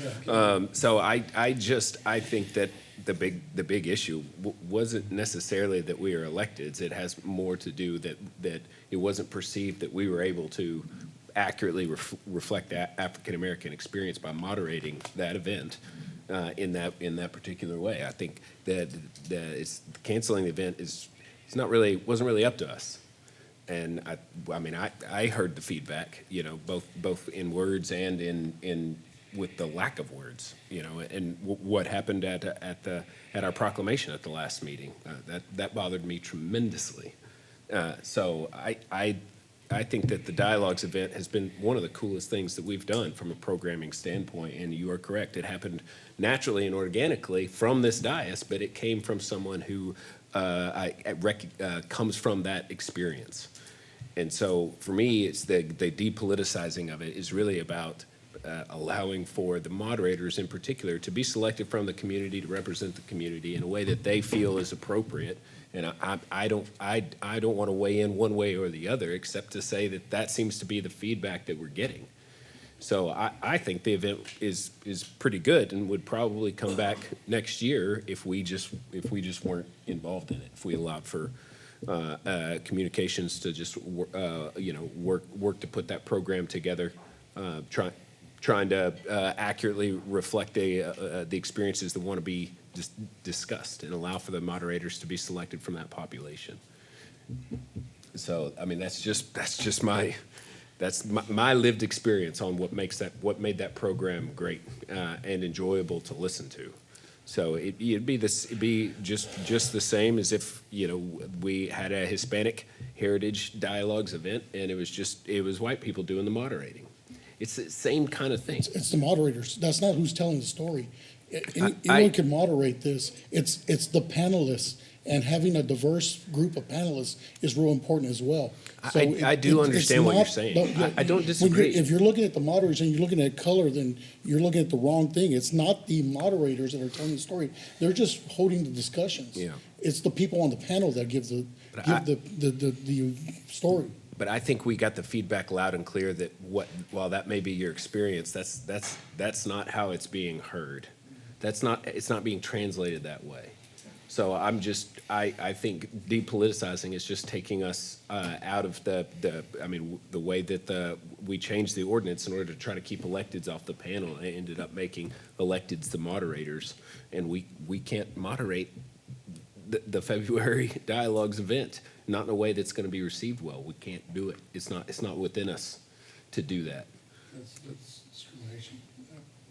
Well, so that's my recommendation would be to just remove the electeds from the process for how the moderators are formed, how the panelists are formed, and allow for that summit, that event to be dealt with more organically and outside of our control. And I think it would come back. We've done it a lot of years. It's been really good for a lot of years. This year, it all changed. So, and there's no fault to be blamed. We didn't have a choice. Like you say, the moderators have to come as electeds. So, you know, what I said, look to your left, look to your right. There's no one really qualified to do that. So, Councilor Heiser. Brian, is this, so do you need official action from us to have the City of Kyle Communications Department take ownership of these events in the future, whether it's Peace in Progress or anything else?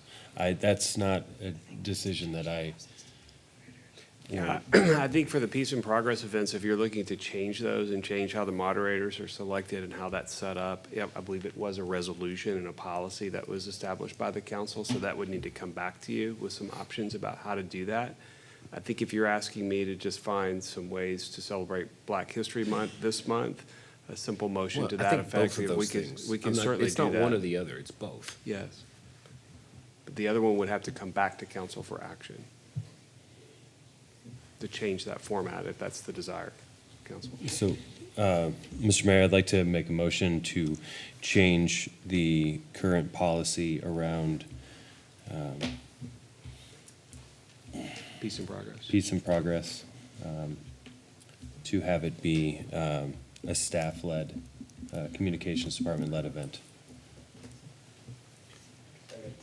All right, motion by Councilor Heiser, or Mayor Pro Tem Heiser, second by Councilmember Tobias. Is there discussion on that motion? Yeah, I'm just gonna let you know I can't support this. I think it's a mistake, and I think it's already a political tool. I think we just need to get away from it. So I can't That's support what the this. motion is. That's what the, Your motion is to bring it back and let staff, and I'm thinking we just need to go in a different direction. that, is that not what the motion does? No. Well, Councilmember Rizzo is saying he wants to cancel dialogues events moving forward. Your motion is to take the elected officials out of that process. Yeah, allow for it we to be- do not need to be deciding programming, I don't think. Is that, do you guys not, does the motion not sound that way to you? Is that? Like we're still gonna keep these in progress. I want to keep it. I don't see any reason why we shouldn't keep it. I don't think it's worth being eliminated, but at the same time, I don't want to be the one to put it on. So it's got to come from the public if it's going to happen, with staff support. But it just, either way is fine. I think that the last dialogue's moment shouldn't be because of what just happened. We should, it should be because it's not well attended or it's not providing value. It shouldn't be because we had a disagreement with the community about who. It's not a disagreement. It's about. That's not the way it felt to me. It felt like a disagreement. Well, it felt wrong for you. For me, it was more about people not being there. It was about people working to shut it down. So there was a lot of things going on. I just don't want to bring it here, but there was other people working to shut it down as well. So that tells me that there's a big push for this to end, so it definitely needs to end. We vote? Mr. Rizzo, thank you for stepping up. I know that was not easy, but you stepped up to try to moderate that event, as difficult as it could have been. And situation that happened is not your fault, or not, just seems like you said translation is broken, miscommunication on this event. Well, we should hear from the rest of Councilmember McKinney. I feel like if we're going to maintain a panel discussion, that it needs to be owned by the people that's representing. It doesn't need to be in our hands. It needs to be owned by the community. I, for one, would like to see something a little bit more celebratory as far as, Black History Month. I can kind of see, Rizzo, your point about, to a certain extent, it's kind of outlived what it was originally created for. But I don't know if that's because of us or if it's because, the climate itself has changed. But I feel like the best thing we can do is take it out of our hands and give it back to the community that it's supposed to be representing. All right, any further discussion? All those in favor say aye. Aye. All opposed? Nay. All right, motion carries 6-1. Were there any other motions that you wanted to make as far as directing staff on the other items that you discussed? As far as this month and all that? Well, I'd love to see staff bring something back to, I'd like to make a motion for staff to bring something back to celebrate Black History Month, if that's concessions of the dais, and to, really put an emphasis on what Black History Month is celebrating this year, and that's the invisible workforce. So if we could do something to highlight that, it'd be great. Second. All right, motion by Councilman Rizzo, second by the mayor, that we direct staff to work on some ways of celebrating Black History Month and to use the themes of the programming as discussed. Councilor Hauser. The way that he said it, to bring back, is that bringing back to us, or is that's where I'm confused here? Or I thought we were I can make a taking motion. ourselves out of Yeah, this. let me fix that motion. Well, Yeah, I don't, he's right. okay, but, yeah, bring back probably needs Yeah, to be no, I need to fixed. change out the bring back, so like to Proceed, direct, right. Proceed. Proceed with to it. those- proceed with, yeah. All proceed. right, that's amenable to the second. So the motion is to direct staff to proceed as discussed. Is there discussion on the motion? All those in favor say aye. Aye. All opposed? All right, motion carries 7-0. All right, next up is agenda item 28, considering possible action to direct city manager and staff to upload all city credit card expenses into new simple lean government use transparency portal pages. Councilman Zuniga. Thank you, Mayor and Council. Yeah, I was reached out by, concerned residents that asked if we'd be able to upload our city expenditure, all credit cards, into our new lean government portal. And I said, well, let me give some time to think about that. I'd like to see where the numbers are. We work as a team here on council, so, I have to respect what they want to do on this. But I'm willing to have more transparency and better safeguards in any type of spending that we have in their city. So I asked Brian and Rose Perez to give me some data. We have 4,300 annual transactions in P cards, credit cards, 60 credit cards pretty much that are held by people in our city, including us council members. I think the yearly expenses are about 200,000. No, probably more than that. The monthly expenses are 200,000, but half of that is programming, other kinds of utility costs and payments with cards. And like I said, I will bring agenda items up. That's nothing that surprises anybody up here. But I wanted to have a discussion and allow other council members to see if they would support this, because I want to do the work of the city as a team. I have comments. And what I say outside, back there or here, is the same.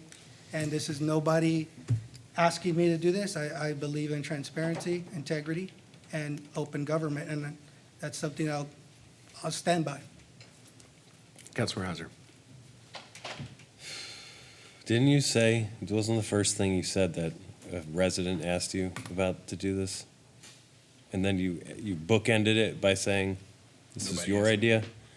It's a combination. Just one for consistency. It's a combination. Okay. I'm There's just curious. curiosity, there's data, there's spending. Well, I've asked the question to, and it seems like this, never mind. I think this was gonna happen anyway, so the fact that it's on the agenda is performative, but,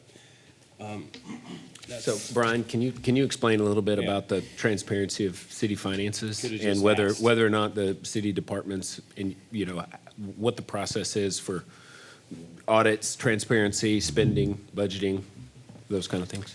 Yeah, so I think we've had a pretty detailed presentation to the council and the community on some of the, what we're calling the OpenGov portal and our transparency pages that we're having that will include our budget information, lots of details about the budget, and hopefully ways that are a lot more digestible than you've seen in the past and can be searched in ways that you haven't seen in the past. So that's part of it. A financial transparency page is also proposed on our website as part of this OpenGov, as well as an open data portal, which will be raw data that can be exported by users and put in any format that they want to analyze and look at. But then the intention is to provide a variety of different tools and information to make all of our data transparent to the public, to the council, the community, so everybody can see it. So there's a lot of pieces to that and a lot of pages that we have that we're working on. We're also looking at performance measures and key performance indicators throughout the city that'll also be published,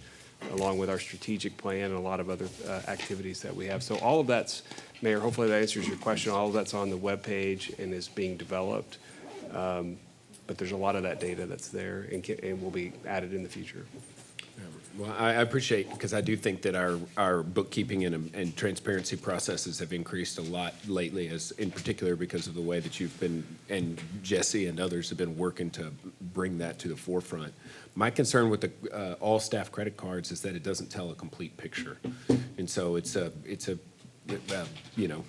I would prefer to see a more robust transparency process as opposed to itemized city council credit cards or city employee credit cards being put forward. That's just my take on it, but I like the direction that we're currently going. I'm happy to discuss whether or not you think it's appropriate to put all city credit cards itemized receipts, because like, what if they don't use a credit card?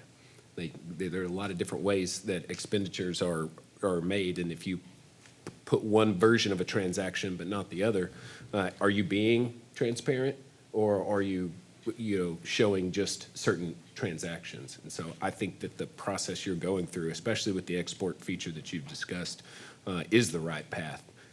But that's my opinion on that. Does anybody have additional thoughts? I agree with some of what you said, Mr. Mayor, but it's new information, right? So it's valuable to see it as a citizen. Even for myself, I'm a numbers guy. I like to see where things are. When you look at $2 million in credit cards charges a year, yeah, so they're very justified. They're for good reasons. But it's good that we know and we have that transparency and say, hey, $2 million is all credit card use related. How many credit cards are running? How many are deactivated? What departments are using them? What do they help with do they help with procuring? What are they doing? So it's, sometimes they're for utilities, different programs. And I'm about open, lean government transparency. It makes your job and staff's job a lot easier, and it's information that we already have. So I'm about, information here that's already available to us. So it's really easy. We're already collecting this data anyway. And it doesn't have to have names. I mean, I don't care about that. I just want to see what are our patterns, what are our uses. Did we trick up? What's the trend, this year to last year? We do get some of this in the audit, but it's more difficult in digesting that out of the audit.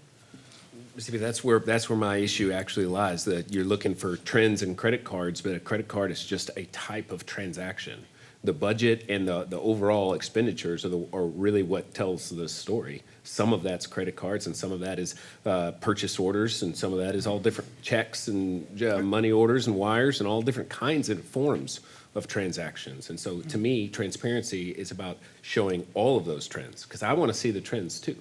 I just don't think that the credit card. Do you know what's a safe percentage of employees having credit cards? What's high risk and what's low risk? I don't think that's even within the scope of what you're 20%. If you reach 20%, that's a lot of employees with credit cards. Okay. Okay, we are at a 12%. Had I not asked for that data, I'm a math guy. I like to know that. I like to know, are we being cautious with spending? Well, look, you made a lot of statements there, so I mean, I won't argue, because I don't know what you're talking about exactly. But all of those are, the point is to be transparent. The point is not to put certain things forward that can be easily criticized. Right. I'm trying to mitigate risk, as the city is growing, and we have that vision, and we want to cultivate a lean, open government city. Okay.